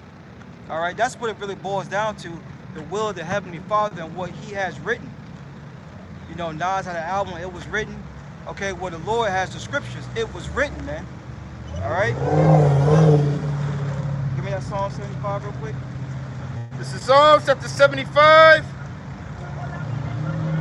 verse. Lift not up your horn on high. What, verse 4? Yeah. 5. Yeah, yep, verse 5. Yep. Psalm 75, verse 5. Lift not up your horn on high. And that's what Esau has done. All right, horn going into power. Okay. See, this man is gonna be found to be nothing but a man. All right. Through his technology and things that he's been put up high, man. Through his armies. All right, which is ultimately, you know, blessing on the left hand side by the Lord, man. Yep.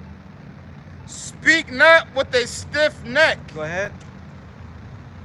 For promotion cometh neither from the east, nor from the west, nor from the south. Go ahead. But Yahweh is the judge. Hey, this dude, Scripture said he was more snout Yeah. than any of his neighbors. Yep. This dude Trump, you know, and a lot of things that going on in the media, you know, some of it is staged instead of to deceive the people, but some of it is, all right, we actually gotta put in the policy to fight against the infightings amongst themselves. You know, so, you know, there's so much that we don't know, but we do know a lot, because when you read in Kings, you know, Elisha knew what the king was planning in his bedchambers. So the bigger picture of things, the little nuances, yeah, but the big picture, yeah, what's coming, the overall agenda, yeah, it's gonna happen. The micro C hit. Yep. You know, the time of Jacob's trouble, Esau Edom rolling on the people to seize full control over the world. We just don't know the exact, very little small details on how they gonna make it come about, but we know it's coming. You know, we know they gonna do something to cause the dollar to crash, or something's gonna happen. You know, we know there might be a sleeper cell attack they've been warning us about cyber attacks, warning us about sleeper cell attacks. Oh yeah, V for Vendetta. The government did a psyop on its own people and destroyed its water supply and blamed it on a foreign nation, and that's why they had to bring in the Big Brother. You know, and you have companies like Archer Aviation, which specializes in drone flying, and you have Palantir. Brothers have been talking about Palantir. That's looking to be joining with contracts. So now you're gonna have a Palantir in the sky. You know, where you have these companies, BBAI. You know, that has the facial recognition at these airports, and what's stopping them now? We need to put these things at jobs. You know, we need to put these things outside your job. Oh, in order for you to come into this building, you gotta use your biometrics. No more key cards. You know, so many things that are being pushed into society, showing that we are here. Yeah, and all roads are leading to the MOTB. Yeah, and we're gonna get into that and see that's where the spirit's going. So let's finish this out real quick. But Yahweh is the judge. He put it down one and set it up another. Yeah, and you starting to see that set up now. All right. Well, Abba Bibis came on the scene. All right. Return the hearts of the people to the Father, roughly paraphrasing. You know. And that's why everything is in the confusion. Everything's in the uproar. That's why these heathens, Mark the 3rd chapter, all right, are divided. You know, just like we once were and still are. That's why we can't come together. You know. They got different policies. One want to press the button, one doesn't. Let's hold on. You see what the prophecy says, a stand's gonna be lifted up. Let's just hold on, let's take this out. No, press the goddamn button now. You know? like brothers going into, all roads are going to lead to that sea hip, man. Oh, what about Elon? You know, the New American policy. The Yeah. New American it's called the New American basically Oh damn! I forgot the last word. No, It's like you have a Democrat, you have Yeah, the Republican Party. yeah. Oh, party. It's party. The New American Party. You know? So now he's a rich guy, you know, which, you know, that could be organic, you know, or that could be in the say, okay, well, Trump's an idiot, let's vote for Elon. Or Elon's an idiot, you know, someone can be a fall guy. So the elites of the society who really are pulling the strings, they allow things like this to happen, organically or not. Yeah, and one thing we can say, we know Elon Musk is gonna play a role in this NWO because the Neuralink, the technology, the self-driving cars, the artificial intelligence. We know he's gonna play a big role in this system. Just like we know Bill Gates is gonna play a role in this system as well. Oh yeah, Amazon. Amazon. Jeff Bezos. Those are the CEOs. They're the CEOs. You know, they're just a CEO. Yeah. You know, how did they get the backing? Because how much of the company do they actually own? Right. You know? Yeah, right. What's their share of this $1 trillion company? Yeah. And it's crazy because we mention these men, and they're not even the top dogs. They on a lower level than the elites, because they out there in the public, and we can point them out. The elites, we know the names of the families and etc. But we can't go and just point out and say, oh, this is a Rothschild, this is a Rockefeller, this is a DuPont, this is a blase blah. Hey, so You know, just to land Sorry, back. man. No, you good. Just like we are, in a sense, kind of like, you know, oh, that's them. They do the same with us. You don't think they rolled by the camps? They did with the apostles? How much more in every state and city? Yo. You don't think they got somebody, you know what I'm saying? One of the elite family members rolling by? yeah. Hell yeah, they do, Yo, man. you know what's crazy? As we see Edomites walk past, they could have just thrown the regular fit and just walked right by. But that's how they we, move. Yeah, and we wouldn't Yeah, even. Yeah, that's how they move. We wouldn't even know. It Yeah. could have a Proud Boy could have walked by. A white militia dude could have walked by. You know, you never know. You know, because they not gonna wear a T-shirt and say I'm this. They do. You know, You know? The leaders walk by. Trained the leaders walk by. Yeah. These movies, that's real shit though. You know, look at that movie with Keanu Reeves, man. The John Wicks. You know, a homeless person will be someone to take your ass out. They got these people everywhere, man. That's why the mercy of the Lord is so great. What you got, Azar? Yeah, I got this. I googled how much of Amazon does Jeff Bezos owns. It says Jeff Bezos owns approximately 9.5% of Amazon's outstanding shares, making him the largest individual shareholder, right? But it says, but his ownership is around 9% of the company, while he has sold shares over time, and much of the company is owned by institutional and other investors. Big money. Yeah. And 9% not a lot. Oh no. For a company you came up with, and you only own 9%. He only owns 9%.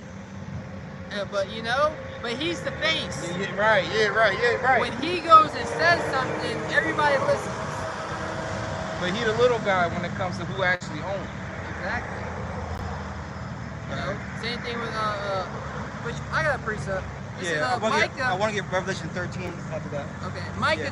2:1. Woe to them that divides iniquity and work evil upon their beds. That's the MO of the so-called white man. All right, that's what that's what he was born to do, man. And these latter times, he's fulfilling to the best of his ability. He's on point, and it's to come up against you tribes, man. He's working iniquity in the earth. You know, I saw a short clip they was showing Gaza in 2023, how it looked, you know, before Esau started BOMB in that place, man. It was nice. Yeah. And then you could just, it literally like a war zone, man. You know? And how did he do that? Through his unrighteous laws, the priests working iniquity in the earth. Yeah. How much more the people of the Lord, who he hates? You got to remember, Psalms 83, these people came together against us, and he's doing this to his people.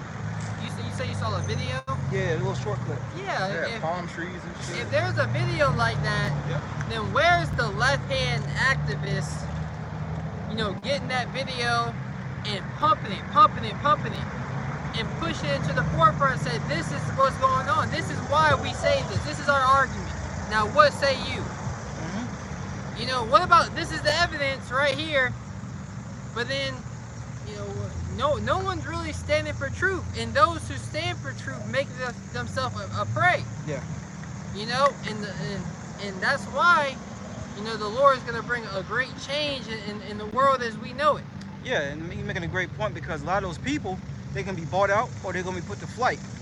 You know, they're going to be put to death. But what we're doing some of the same things, right? We're calling out wickedness, but guess what? The Lord has our back. Yep. You know, that's what separates us between those people that you're talking about.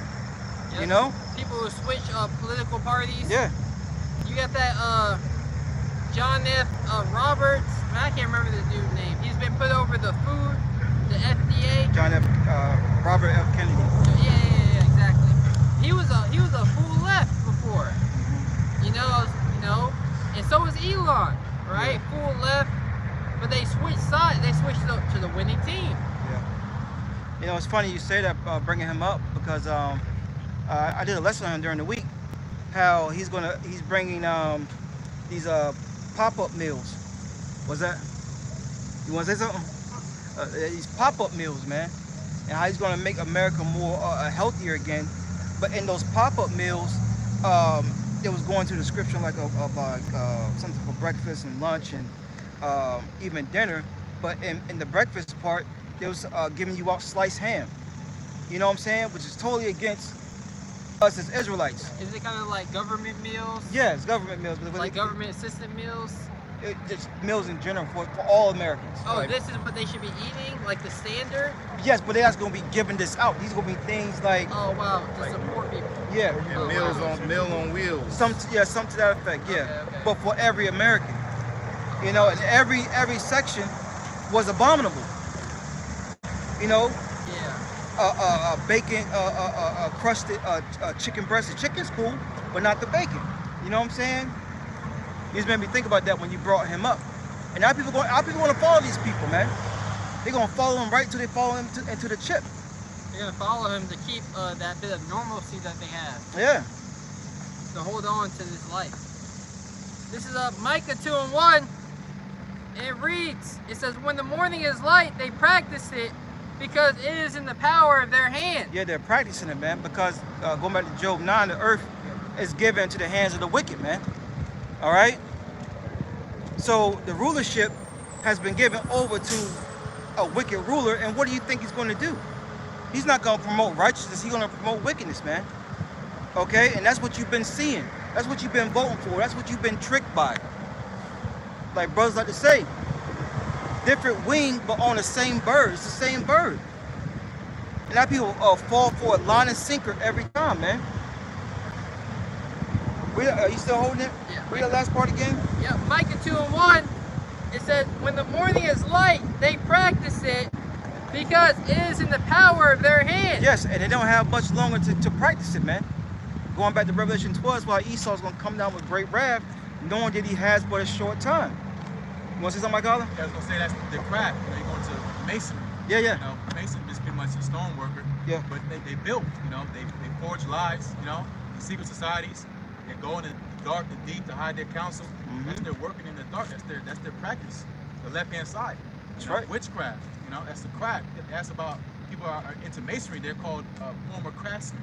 You know, because that's what they do. They practice witchcraft. Yep. The highest form of masonry is witchcraft. and that's spiritual because Oh, Slakia, real fast. And didn't Biden get one of those awards after he stepped down after for being president? He got like it's like a masonry award. Yeah, look that up. Slakia, you got it. and that's spiritual because secret societies and they do stuff in secrecy and in darkness, but on this side we do what we do out in the open, and that's light. You know, like the script say, you know, you can't hide a candle. You don't hide a candle under the bed. You know, you put it on the hilltop. We on the hilltop out in the open, in the public, to be seen, and letting everything be known. No secrets. Everything out there. Yeah. But with them, they in darkness and in secret, and you gotta dig, or you gotta seek it out. Yeah, because there's no benefit to their knowledge at the end of the day. If when you put a candle to light up the room, that light has a good benefit. You know. Yep. Yeah. Oh wow, I can see now.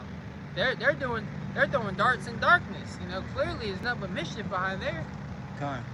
Yep, here it is. It says, after his presidency, Joe Biden was declared a master mason. It says in quotes, at sight, a rare honorific status on January 19th, 2025 by the most worshipful Prince Hall Grand Lodge of Free and Accepted Masons of South Carolina for recognizing his outstanding service to the United States of America. There you go. What it said a rare. That's a rare. It's a high level. It's a high level. A high level reward that's rare. Yeah. You know, and you got to shit. He got 1 foot in the grave, 1 foot out. So it's a lot of Masons that'll never even get that reward, and Biden got it due to his wickedness. And honestly, there's so many psyops.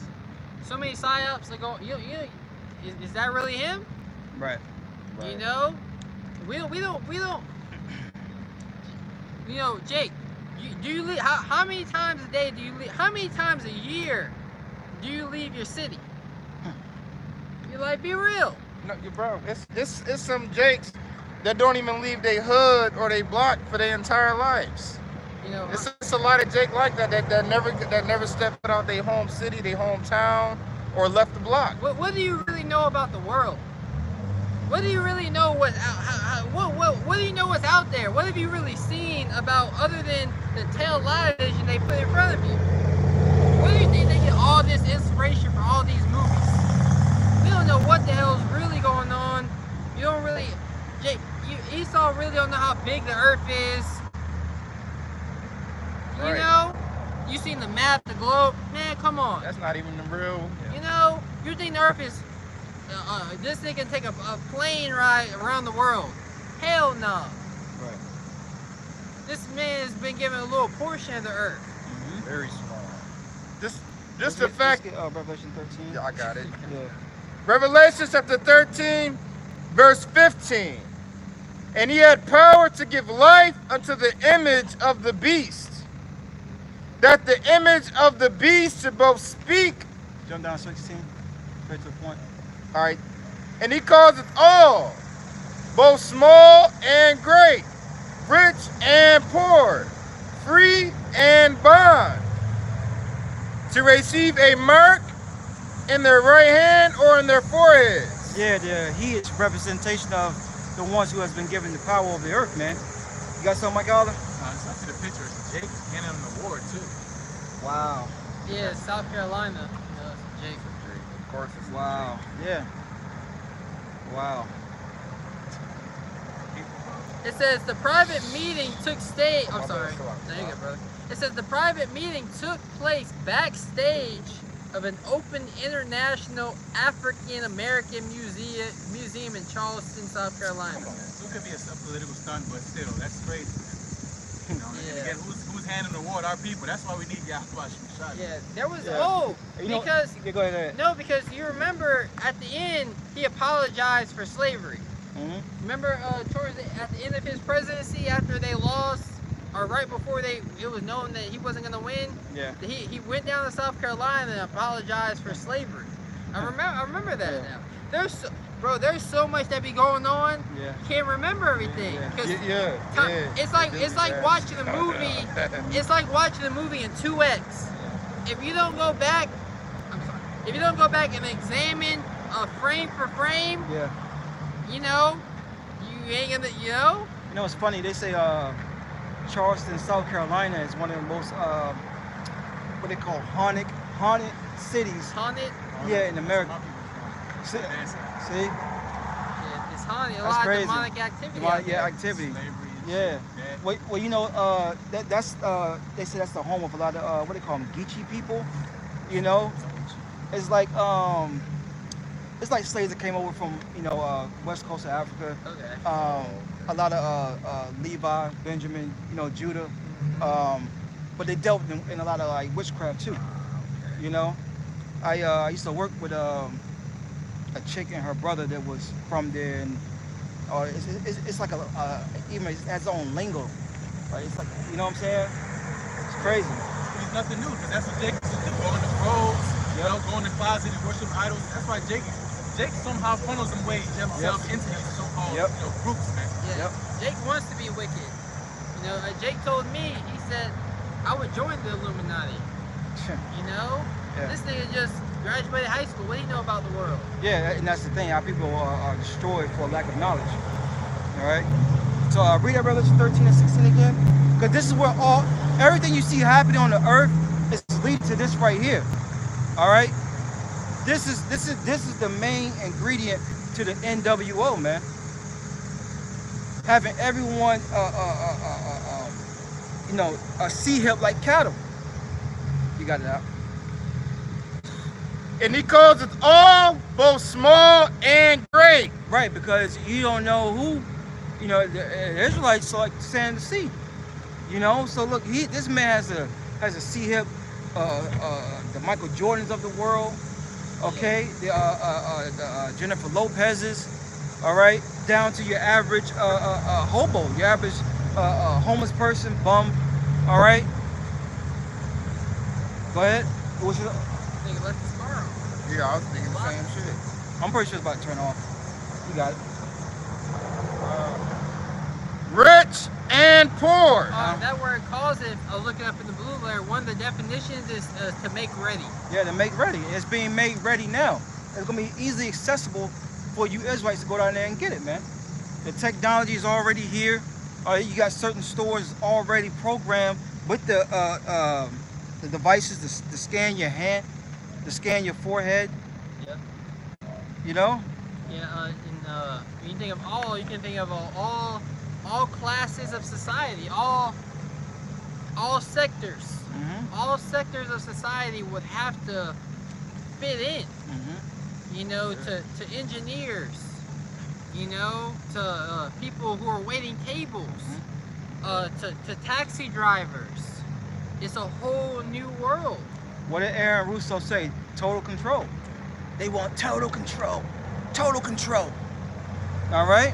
And if the Most High didn't rise up against he could do it. Because this devil has time. If he had time on his side, he could do it. Right. But he doesn't. That's right. And that's why things is at a warp speed. Mm-hmm. It's at a warp speed. Hold me Revelation 12, and let's finish this out real quick. All right.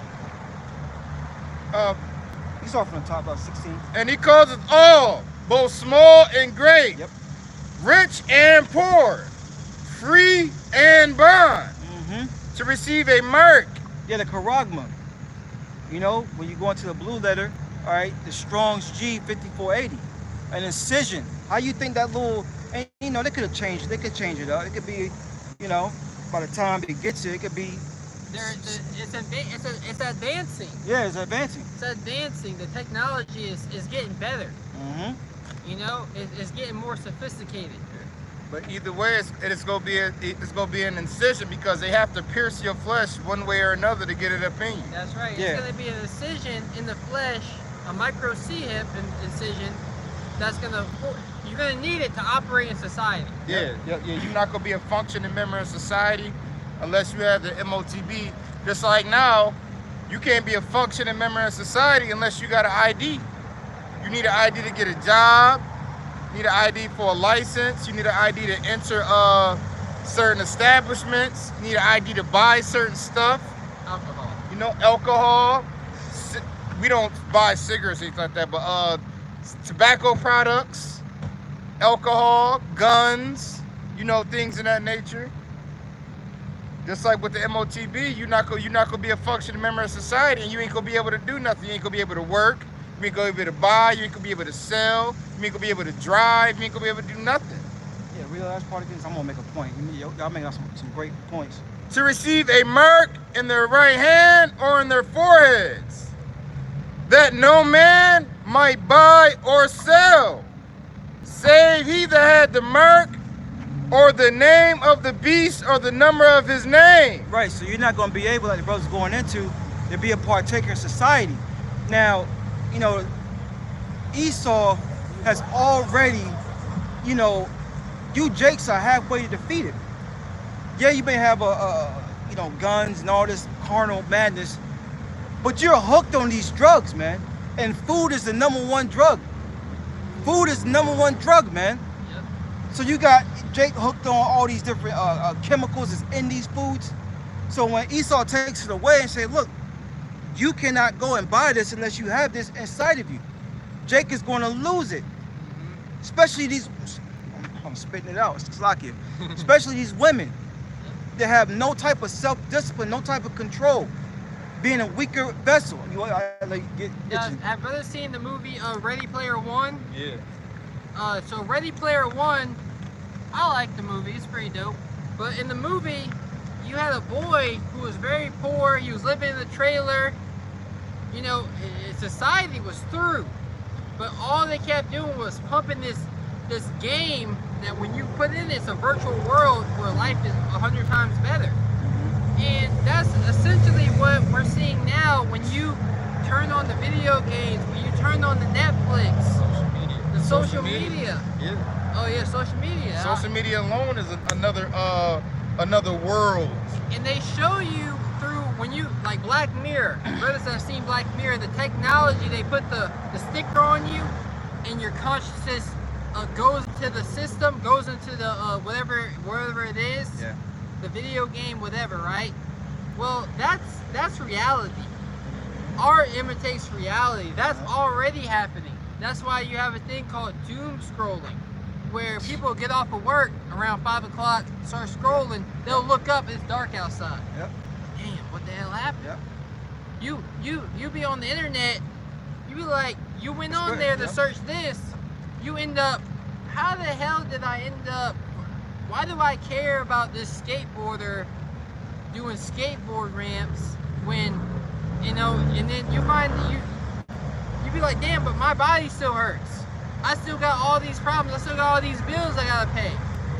So, man, so much distractions to keep you connected and not to the system and not paying attention to what the real problems are. That's right. And like I said, Jake is addicted to these things. So when they want to take these things away from you, reality is going to be too tough for them. They're going to lose it. Hey, and these cell phones, and people that got teenage kids, they know how bad these fucking cell phones is, man. You could be this close to them, talking to them. If they in their phone, they ain't hear shit you said. Yeah. I don't know what's going on. Somebody could be getting killed in front of them. They in their phone. You know what's funny about that, real fast? You know, my son used to get made fun of because they called him restriction in his name. Let's just say his name was, I don't know, Charles. Larry. Restriction Larry. Because we have restrictions on his phone. You're not gonna be up in this bullshit, man. You know what I'm saying? Yeah, you gotta protect you gotta protect your seed. Yeah. I know Jakes, they were exposed to porn at a young age. You know, adult films, kindergarten. Yeah. You know, going over Edomites' houses. First time I seen it, but my friend, he showed me on the TV. You know, people don't realize what that does to your brain, and what that does. I saw a Jake, a fool. It was a newborn baby. You know, now he's starting to eat food now. This nigga fed him a popsicle. the baby was like, after he had it, Yeah. he had to pull him off of him. He got that baby strength all of a sudden. And we're bringing this out because we're letting you know this is gonna be a hard detachment for a lot of people, man. Man. I saw an article where the dude deleted his own offspring because it would stop crying while he was playing the game. He was playing the game and didn't realize, that he actually deleted his child, but he was so locked into the game, their son probably needed changing, probably needed feeding. Yeah. You know what I'm saying? So the internet alone, you see these guys busting down doors. Is the internet off? You know? Yeah, fighting the parents. Yeah, Hey, some months back, some teenagers, the mom cut the Wi-Fi off, and the kids went and got kitchenized out the kitchen and was chasing her around the neighborhood. Yep. Shit like that is going on. Yep. And that's why these people gonna be happy to take the MOTB, the mark of the beast, man. If they do this in the green tree, what about when the famine comes? It's like I was just thinking about Isaiah 32, the teats. Kind. The Yep. breast. Like that's how Esau has everybody on the work, especially the setup on the titty, man. Yep. You can't, especially with the AI and stuff, you can't make money unless you plug into some kind of online. Yeah. Shit. Bro, people don't even know how to text. Yep. I just met a girl. What should I text her? What should be the first message I send her? Oh, let's see what Chat GPT has to say. Yeah. Let me ask Chat. Yeah. That's the new thing. Let me ask Chat. Yeah. That dude, I show speed. He says, "Hey, Chat, is that correct?" He'll ask the chat. Yeah. He'll read the chat. No fact checking. Right. So, brothers, you understand what they're gonna say? Kind. So now, knowing this, you have a choice. Give me that scripture. Choose ye this day. Okay. Now you have a decision to make, which really ain't your decision. You got to pray that the Lord puts a spirit in you not to take it, because it's going to be a judgment. It's going to be a harsh judgment for taking sides with Esau, even the so-called white man, man. Yep. This is the Saint Joshua 24 and 14. Yeah, yep. Now therefore fear the Lord Yahweh. Yep, slack you. Nah, you good. Look, therefore fear. That's what this thing is about, man. That equals to wisdom. Proverbs, the first chapter, tells you that. Don't worry about, the deep breakdowns, all that. Look, get the milk, Jake. Get the milk. What did the Lord want from you? Because Jake don't even understand the simple things, man. Yep. Nope. Everybody good. Exactly. You got Jake. We do Bible study. We'll have a, brother do a breakdown. In the class. You watch it, but brothers reading their Bible study. And Jake just be asking, we did the breakdown. What do you think, kind of sandals they might have had? What kind of sandals did they have on during the council? Right. Can you tell me that, Right. Mr. Prophet Man? Right. And that's literal, brothers. Yeah. Jake literally asked that question, bro. We ain't just making that up. Because, we're in times we're getting down to what really matters right now, man. All right, what's the next phase? What's the next step of prophecy, man? And it's Jacob's trouble. All right, the chip, World War III, and our Lord and Savior coming back, man. All right, that's what that's what the pot is rendering down to. And if you're taking sides with this man and his system, you're gonna go down with this man and his system, man. There's a heavy judgment. Get Revelation 14 and Revelation 16. Hold those on deck. So in Revelation 12 and 12 for you. I'll give 14 What you got? right after I finish 18, verse 18. Yep. I accidentally dropped that down a little bit more. Yeah, finish that, Joshua. Slack. Yeah. This is actually my page is actually. Take your time, bro. So yeah, scripture said, choose ye this day whom you will serve. Right? And if you're gonna serve the God of the Bible, you gotta serve him his way. You can't just do your own thing. You can't just say, oh, I'm gonna go to church Sunday, right? I'm gonna go to the club, right? I'm gonna go commit adultery. Whoever's woman in there gonna get it, because you know how niggas are. I know niggas like that, man. Plotting on the next man's woman. and then you're gonna go to church and say, oh, you know, the Lord forgave me. Yeah, I had Jake, you know, you walking down the hallway with a girl, he wouldn't say what's up to you. I was like, nigga, I don't never talk to you. Right. Like, and then you walk by. That's some weird shit. You walk. He say what's up to you. So this way, when he turn around and acknowledge you, you can look at the girl's ass. Like, nigga, Yeah. I don't talk to you. Yeah. And those same niggas I separated from. Cause the Lord is bad, man. The Lord is bad. One day we was on a 3-way call, 2 dudes, right? And he's like my boys, you know. Or I know him.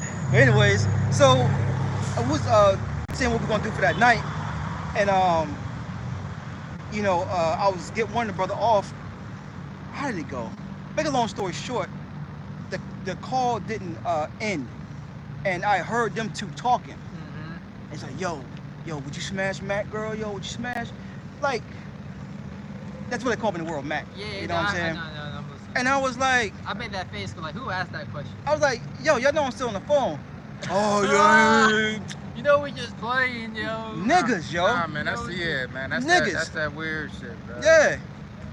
Niggas, man. I know you looked at them super sideways after that. Oh, it was a wrap. Yeah, like, It was a wrap. Yeah, I can't fuck with y'all. It's like Jake wanna dap you up, like, Nick, we don't hang out. I don't like you. But let me read this. This is Matthew 24:14. Mm-hmm. Now therefore fear the Lord and serve him in sincerity and truth. Right now, fear the Lord. And as a way you fear the Lord. Once again, it's not by your way. All right? There's a way of life the Lord asks his people, demands his people to do. Don't idol worship. Don't worship other gods, man. You know, don't do your own thing. I have a way, I have a blueprint laid out for you. Just, you know. Yep. It says, now therefore serve him in sincerity and truth. Right, because the Lord knows those, what's that, Nahum 1:7, who trust in him. Uh-huh. All right? The Lord knows who's phony and who's faking it. Yeah, who's truly detached. Yeah, who's true, yeah. Who's really fighting the flesh. Yep. You know, who really trying to, damn, you know, I had the liberty to do this, and I can, as a man, I can do this. Yeah. You know. Yeah. But he's just like, man, it's just like, is it the right thing to do? Yeah. Is it the right time to do it? Should I really do it? Yeah. Is it just like, is it me being carnal wanting to do this? Yeah. Or is it a natural? Is it just normal? Hey, prime example. The Lord can take your woman away, right? Or you be going through a dry spell. Yeah. And then, you know, you may have a co-worker. Fine as hell. Fine as hell, right? You know, and F my dude. You know what I'm saying? Mm-hmm. What's up? All right, she could be single, but it's just like, do I really have you burning? Do I really have the capacity to even deal with her right now? It's just like. I mean, that's not going off though. But well, that's what I'm saying. You're not going off. You got liberty to do it. Yeah, you got liberty, yeah. You know? Yeah. It's just like, damn, should I even? You know, I got this on my plate right now. Yeah. Like, do I got the energy or time or patience to deal with this? You know, person? after that post clarity, you're gonna be, hey, you know, well, what's your name, girl? You know, like you don't even care about her no more. Yep. Man, we gotta get the hell out of here. Yep. This is Joshua. Yeah, and put away the gods which your fathers served on the other side of the flood and in Egypt, and serve ye the Lord. And serve ye the Lord, man. All right, that's what it's about. Because if you're not serving the Lord, going back to Isaiah 65, you're not going to eat. Yep. You know, you're going to pretty much starve out here, man. Even if you do get the chip, Lord's going to make sure somehow, some way that you don't eat, man. Yeah. And I'm going to read this next verse. Hey, real fast, Lord have it to where you get fucking ate on, man. Mm-hmm. You got to remember the account in Kings, the 6th chapter, 2 Kings, I believe it is. Chapter 6. Yeah, when they was eating their own children. It tells you in Matthew that the time is coming, not gonna be like a day like it, man. Mm-hmm. Lord's gonna fuck you niggas up, man. You spicks, you wetbacks, right? You so-called Negroes, Yep. you tomahawks. Lord gonna fuck y'all up, man. YNs, all of you, man. All of you, man. College degrees. You know, niggas with college degrees, they smart, bro. Yeah. You know? Oh, you get so mad, yo. The prideness of Jake. And you have this one Jake, you know, right here is a prime example. They knew who we were, the Israelites. They parked here. They didn't want to get out. She was rolling too. She was embarrassed. She's like, I can't believe, like, I never thought the day I see them, the guy. First of all, I wouldn't be on no date with no bald headed woman. You know? I'm gonna read this bumper shot. Yep. It says, and if it seem evil unto you to serve the Lord, choose you this day whom you will serve. And that's what our people are saying, right? They're saying it's evil to serve that God of yours. You know, just like that freaking Yeah, that's them right there. You know, they you know, Jake, it's evil to serve the Lord. Yeah. In their eyes. you know, It's a joke.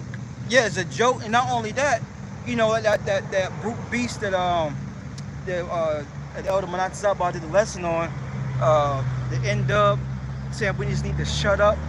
Oh, yeah. You know what I'm saying? But that's somebody's mama. Yeah, that is somebody's mama. You know? But the Lord's not a respected person. You know? And come on, bro. Like, really, woman? Like, people have this moral high ground, and that's the problem. And you know, and that's what we really disdain about this kingdom: the moral, the pride of you people, the audacity. To when it comes to correcting the brother, you examine yourself first. Like, man, well, you know, before I talk to the brother, let me make sure I'm not doing what he's saying. You know what he doing. You know, you want to bring a point out, and a lot of times you be cursing yourself out. Mm-hmm. You know, you gotta really, you gotta curse yourself out first. You know, all right, hey, this is what, hey, bro, check this out. But Jake, these people don't, you know, they're not doing that. It's like self-examination. They don't do no self-examination first before they start before they start bumping their gums. You know, these niggas come to your house saying your house is dirty. No, they eat your food, then talk about how your house is dirty. But these niggas got a pile of trash. All, you know, they're hoarders. Their house is filthy. But nobody knows it because it's the secrets. Yep. But the Most High is searching the secrets of men. Yep. But there's wisdom. That's right. You know, so choose you this day. If it seems evil for you to serve the Lord, right? And that's what our people are saying. I don't want to serve a God like that. What do you mean he's not here for everybody? What do you mean? He's not. What do you mean, Moses? Right. You know? Like, He hates the sin, not the sinner. You got it. Right. Like, where does it say in the Bible one time that God loves everybody? Or God is for everybody? That's not written one time. That's right. You know, why the hell should I care that, you know, you made the next Superman a Mexican? Right. You know, why should I care that you made a Tony Stark replacement, a woman, a black woman? Yeah, you see what they did with Ariel, the Little Mermaid, Who cares? when they made her black. Right. You know, they think that's for them in the society to trim their ways to be a part of it. Mm-hmm. You know, like they're actually doing something. And Yep. for us to speak against black excellence, you know, which is a black disaster, Right. y'all got a problem with it. That's right. You know, this place is finished. Really, a big reason why a lot of these movies suck, it's the left. It's Jake pushing the ideology that was lied to them. Nobody want to watch these damn movies. Nobody want to be a part of this society no more. Where we at? God damn. I still have verse 18. Let me finish that. Let me stop talking. This is Joshua 24 and 15. If it seem evil unto you to serve the Lord. Oh, no, I read it. I read it.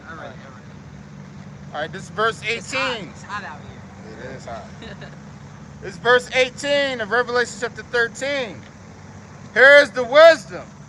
Let him that hath understanding count That's all I wanted. Yeah, read 14:9. I mean, Yeah. no, but we gotta get to the number of his name. 666 was go. You want to go to it? You can go into it. Which goes to the number 666 in the Greek translate to the stigma. The child Child style, yeah. Yeah, and stigma means to puncture one's flesh, to stamp, brand, or show recognition of ownership.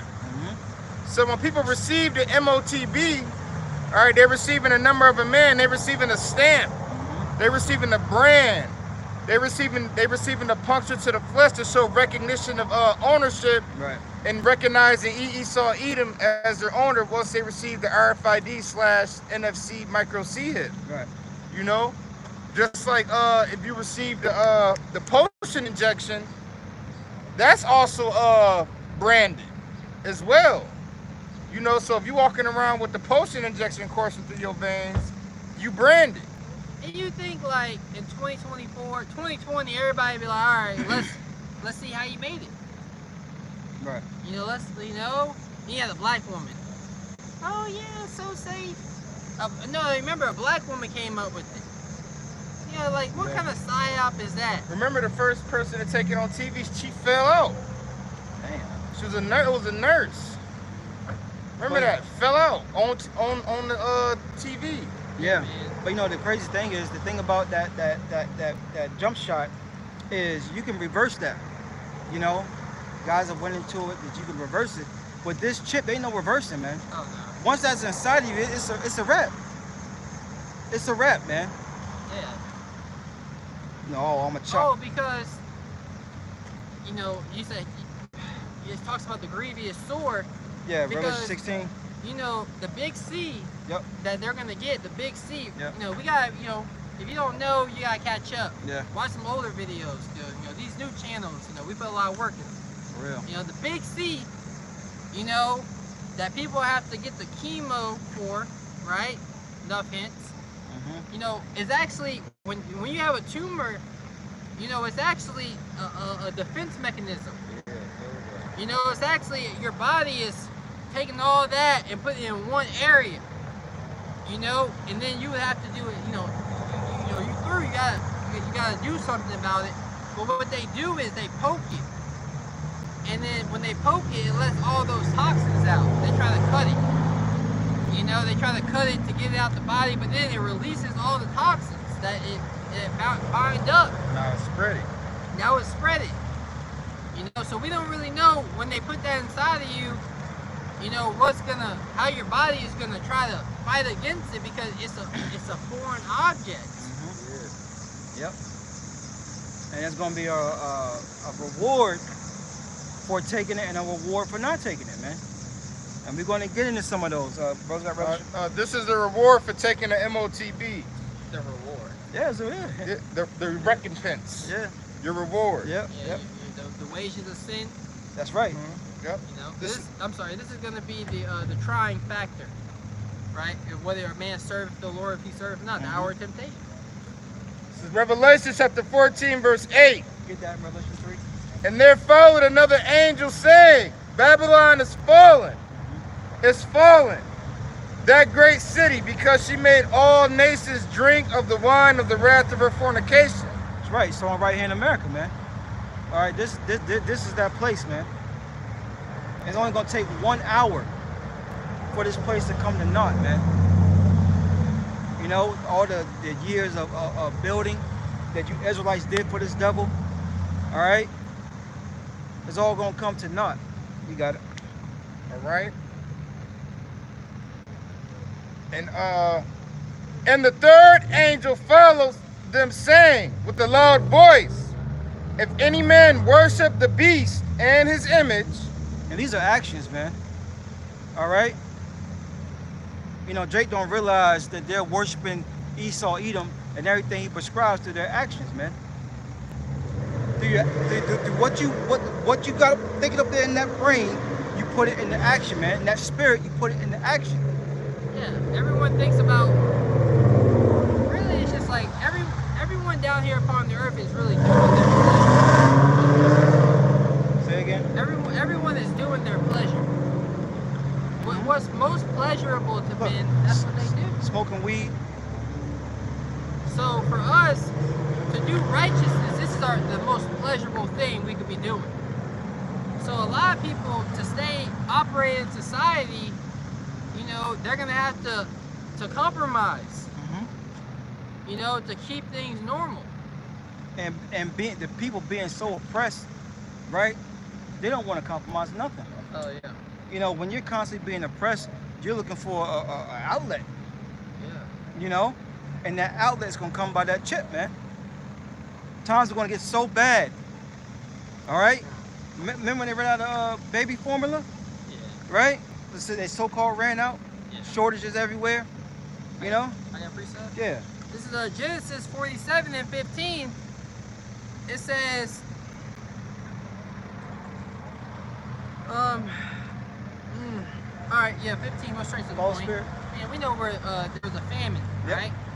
It says, and when the money failed in the land of Egypt and in the land of Canaan, all the Egyptians came unto Joseph and said, give us bread, for why shouldest we die in thy presence, for the money faileth. Mm-hmm. So the money fell. Yep. Because money is nothing but it's a measure, it's a measurement. It's a tool to measure what things with real intrinsic value is worth. So today, you know, money is telling us that a loaf of bread is worth $7, right? But when the intrinsic value of bread increases because of outside forces, that bread, the intrinsic value of that bread is going to skyrocket any amount of money, you know, the money can't buy. You know, now this bread, it gives life. You know, that's something that gives life is prices. You can't put a price on it. Right. So the money is gonna fail here. The money system, how we buy and sell now, is gonna be transferred to a new system. Right? And we see it being introduced slowly with these stable coins. But Good point. verse 17, and they brought their cattle unto Joseph. Mm-hmm. Does not cattle have substance? That's right. Because it tells you that with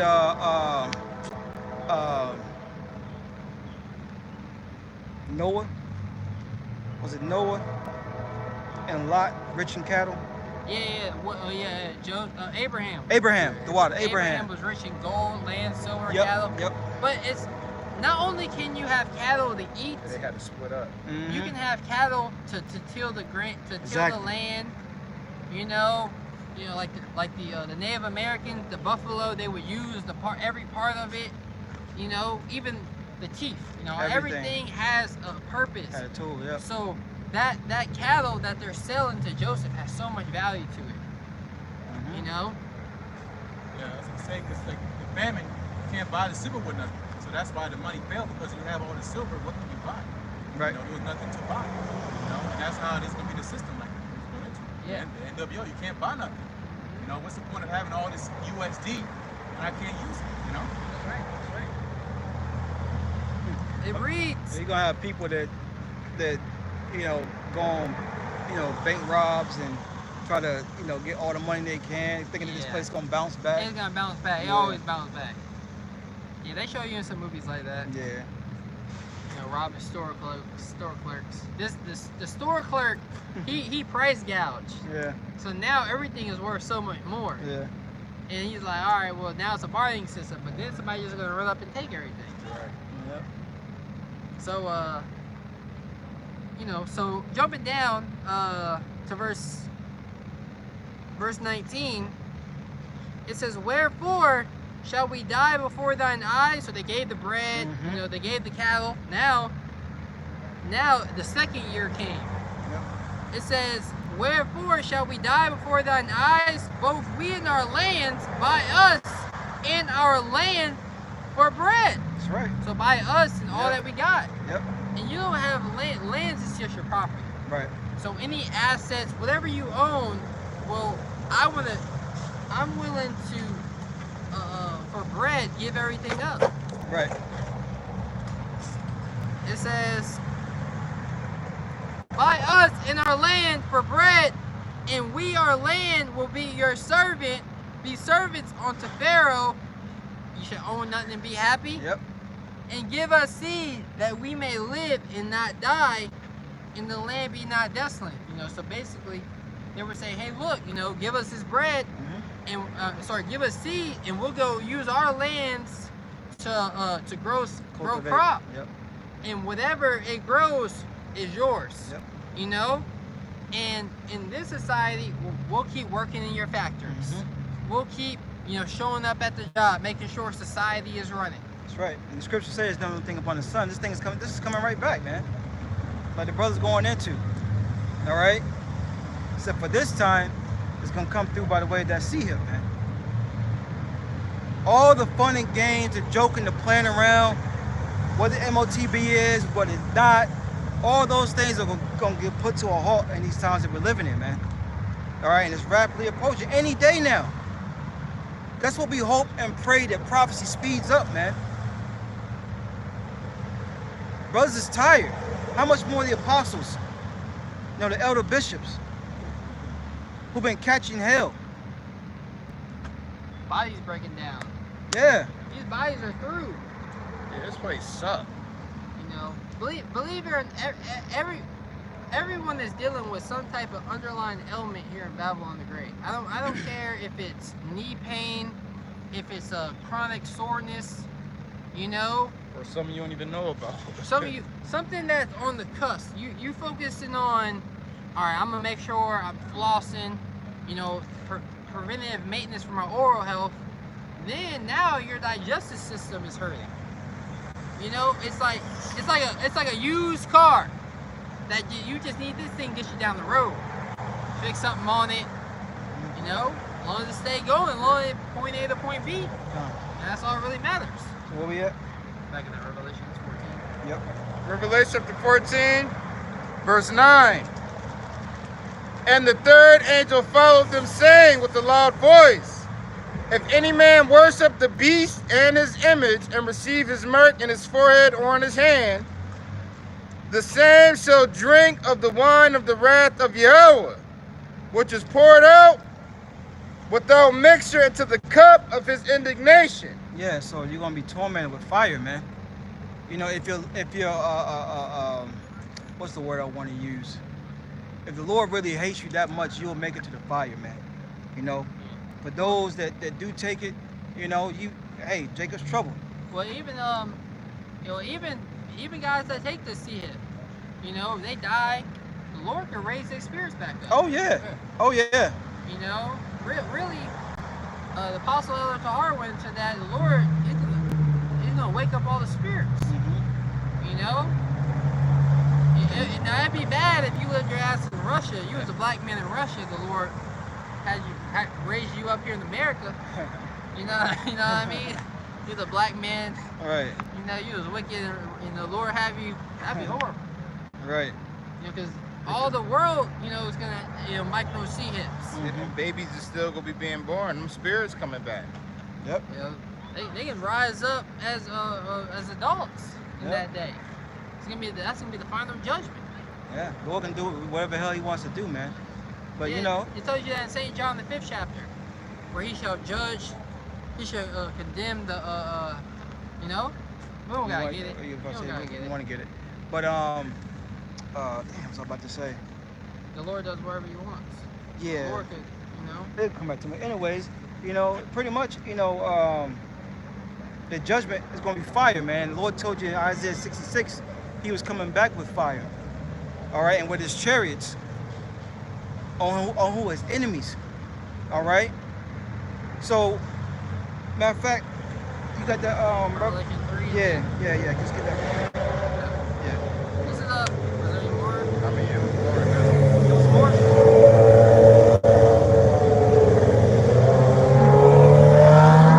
And he shall be tormented with fire and brimstone in the presence of the holy angels and in the presence of the Lamb. Yeah, you know, Lord want to be on that number, standing for the sea of glass, looking down the judgment of those that have taken that chip, man. You know? We're getting the blood off our hands. It tells you in Ezekiel the 3rd chapter. We're giving you warning. Yeah. So when this deal is said and done, you can't say that you have a prophet has not been among you. It has, man. You know? It's not going to be, you know, shoulda, coulda, woulda in that day. You're going to have to just hold it, man. And that's the problem with our people. They don't want to take accountability. Accountability is going to hold you in that day, man. There's not going to be any escaping. Somebody get that definition of torment real fast? Identity crisis. Yeah. They don't know who they are. And the smoke of their torment ascended up forever and ever. And they have no rest day nor night, who worship the beast and his image, and whoever receiveth the mark of his name. Here is the patience of the saints. Here are they that keep the commandments of Yahweh and the faith of Yahweh Shai. Come on, bring it up. This is the definition of torment. It means to severe physical or mental suffering, cause to experience severe mental or physical suffering. And we're going through that now, but we're going through it for righteousness' sake. All right? 2/3 are going to go through this literally in these times that we're living in, man. But it's going to be for wickedness. You know? You want to say something? Yeah, it's gonna be, you know, because, you know, when you watch, you know, brothers always, you know, show that example of, talk about John Connor, Sarah Connor, you know, the vision in Terminator 2. Well, you know, a spiritual eye, you know, you guys see it was slowed down. The vision was slowed down. You know, showing you that she felt that. You know, showing you that, you know, Yeah. it's just through the spirit. We always bring that out. Time's gonna be slowed. Yep. You know, when those, that's what it means by tormented. You think about nuclear winds, Right. that it could really just, you know, really, it could, because it can do that, right? But we really don't know the depths of, you know, Esau's technology. It's all a theory for him. You know, a theory, you know, when you watch a movie, that's nothing but a theory. You know, that shit could just, you know, Yeah. fucking fry your ass. You know, you think about Fat Man and Little Boy, when the Japanese had they had surrendered, but Esau wanted to see what that technology would do anyway, Yeah. and dropped it. They said when they showed you, they showed the body, the skin disintegrated. What was it? Man. Climbing up. But yeah, you gotta think. The Lord is literally, like literally, not metaphorically speaking, but literally speeding up time and shortening the days. Just think about the power of that alone. Something written thousands of years ago, and the Lord shall shorten the days. The days shall be shortened. And then here we are in 2025, and information is coming out that days are literally being shortened. And we could go back and show you in the scriptures where that's written. I feel like we hear every other day. Yeah. You know, we leave here, we leave camp. This shit, you know, it's trippy sometimes. Yeah, time. I be like, yo, tomorrow's Friday. You know what I mean? Like, you know, brother made a joke. He said, I feel like I'm taking out trash every day. I wish Payday thought that way. Right. I don't even look at the account no more, bro. It seemed like rent due every fucking week. I got everything on auto pay, bro. I just got everything on check. All right, we good. It's in there. I don't even look. But yeah, the days being shortened, so you gotta think, the Lord could shorten the days. Imagine when during a nuclear destruction, when the people here that received that fire, that received that torment, that received that heat, that could be slow motion. Yeah. You feeling every bit. You feeling your eyes melting away in your head. You feeling your tongue melting away in your mouth. You feeling your flesh slowly disintegrate off of your bones. Yeah, it's the climax of the movie. You know, America Be Destroyed is really the climax. Yeah. Because that's what everybody's looking for. In the climax. I call it the grand finale. You know, you gotta slow it down. Yep. Yeah, the grand finale. I got this. Yep. Revelations 3:10. Because thou hast kept the word of my patience, I also will keep thee from the hour of temptation. Yeah, you held fast to this wisdom, knowledge, and understanding. The Lord is going to keep thee. Why? Because you're part of that remnant. You're part of the elect. The elect in these times will not fuck around with the grace period. They'll be fearing to the best of their ability. They'll be serving the Lord His way to the best of their ability, man. There will be things that they will be doing on the earth. You know, and you got to question yourself. Am I doing what the Lord wants me to do in righteousness? Now, we're not going to be perfect, but you got to do to the best of your ability, man. Yeah, when you go into the word diligence, it means effort. No? Are you giving effort? And then there's a good point. And in this kingdom, all right, you know, when you put forth an effort for righteousness, there's not a reward. But for wickedness, it is. You know? This is the Revelation 3:10, because thou hast kept the word of my patience, I also will keep thee from the hour of temptation, which shall come upon all the world to try them that dwell upon the earth. Yeah. So the Lord's going, you want to say something, my God? I was thinking, because an hour, you don't mean like literally an hour, it's a time period. Right. And the Lord said you're going to have tribulation 10 days, you know, perfect amount of time, you know, it's going to be a stressed out period, like we were just reading about in Joseph. This time, a 7-year famine, man. You know, so that hour temptation could be, you know, a year, we don't know, you know, months. But again, in that time, you're going to be tried and tested, man. Yeah. So either you're going to sell yourself to Pharaoh, right. Pharaoh Esau, you're going to trust in the Lord, man. Yep. That's right. And you know, read that last part again, Azar. Yeah. The difference between now and Egypt is that Joseph was acknowledged. They told Joseph was set up by Pharaoh. That's why everybody went to him. Right. If Joseph never would have got set up, nobody would have went to him. That's right. So nobody's, you know, the Lord set us up though. That's right. You know. And once again, the scriptures say, "My servants shall eat." My servants. You got it. Revelation 3:10, because thou hast kept the word of my patience, I also will keep thee from the hour of temptation. Yeah, temptation is to do something wrong, man. All right, and you're being tempted to finalize that last transgression against the Heavenly Father, man. And the Lord told us in Exodus the 20th chapter to have no other gods before Him. This see Him as a God. All right. Well, I gotta feed my family. Yeah. The Lord can feed your family. Exactly. You know, it's like your woman. You know, we don't ever do anything. Well, in due time we'll do something. Right. You know, the kingdom coming. Yep. You know, we'll do something then. It's gonna be good. They ain't trying to hear that. They gonna have to hear it. You know, they don't got no patience. They don't got no faith. You just tell them, hey, just wait. You know. They'd be good. They'd be good. Be all right. They'd be all right. We all right. Shit, so much stuff we want to do. Yep. You know, so much. You know, Jay want to do a lot. That's a fact. But you know what? We got. I gotta watch a video. Yeah. Shit, I'm gonna do a lesson. Especially with all the information we have through the Spirit, you know, it's a lot of stuff we want to do that we can't do, you know? You know, if we put in, they say you put in 10 hours to do anything, you master it. I don't got 10 hours. You know, 10,000 hours. You know, you put 10,000 hours how to become the best golf player. You become the best, you know, you do it. You become good at it.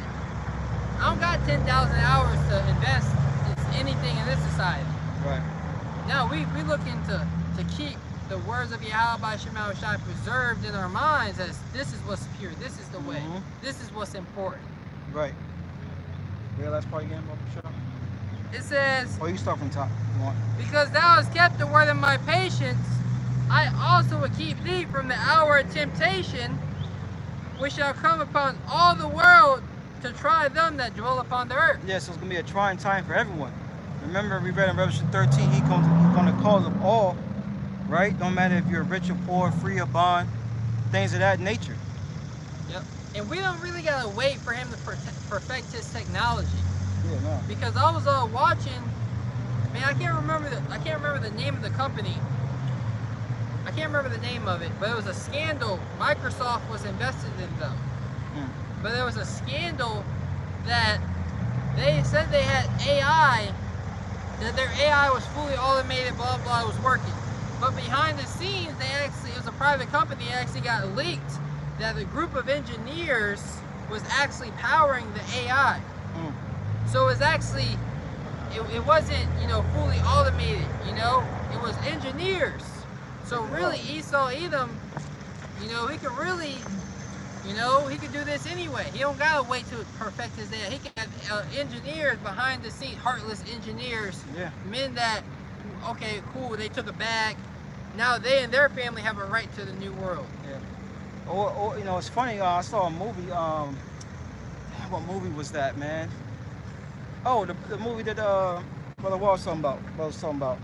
Um, and they had these like gamers. I forgot the name of it, but it was like these gamers, and they controlled these robots. The robots went into the rainforest and was deleting people, and they didn't know it until they didn't know that was the robot's job. And they had a soldier there controlling to see, make sure everything went well. And then when the robot started deleting people, the gamers wasn't down for it. So they was like, yo, like, I'm not with this. And he was like, he ended up deleting one, and there was like, okay, you know what I'm saying? It was like, either you do this, and they were showing their families, like showing them videos like, we could take your family member out right now. Yep. So take this bag, do what we say do, you know what I'm saying? So it made me think about that when you said that. Yeah, I got a precept. Time. This is a goddamn right through. This is Hebrews 11:7. By faith, Noah being warned of the Most High of things not seen as yet. Right. Talking about the rain, the flood. Yeah. Because I'd be like to always bring out, was the dew that watered everything, man. So you talking about, water falling from the sky. It was like, what? Nah.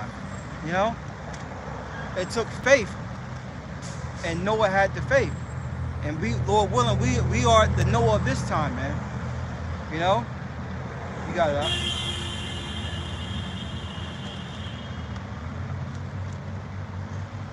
This is Revelation 11:7. By faith, Noah being warned of Yahweh of things not seen as yet, moved with fear,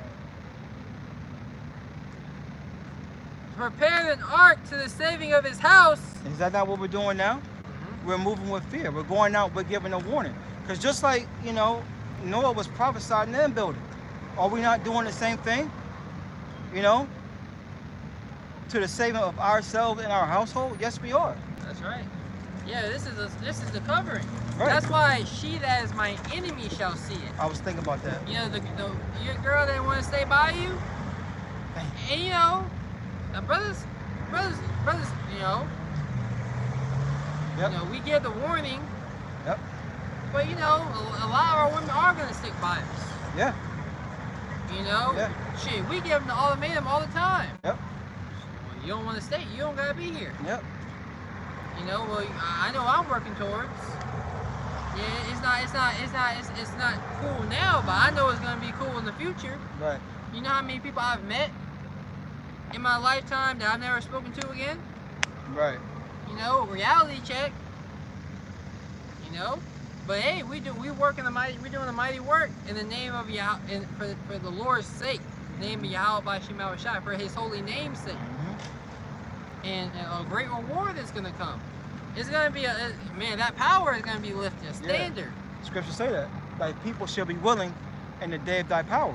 When they see the value behind this truth, this wisdom, knowledge, and understanding, that's when they're really gonna want to follow. That's when they're gonna tell me more. That's when they're gonna listen. Yeah. To the instructions. Yeah. All right, hey, do it like this. Yeah. Do it this way. Do it this way. Now it's just like, it's funny you say thanks, that. Babe. or thanks, son. Thanks, nephew. Right.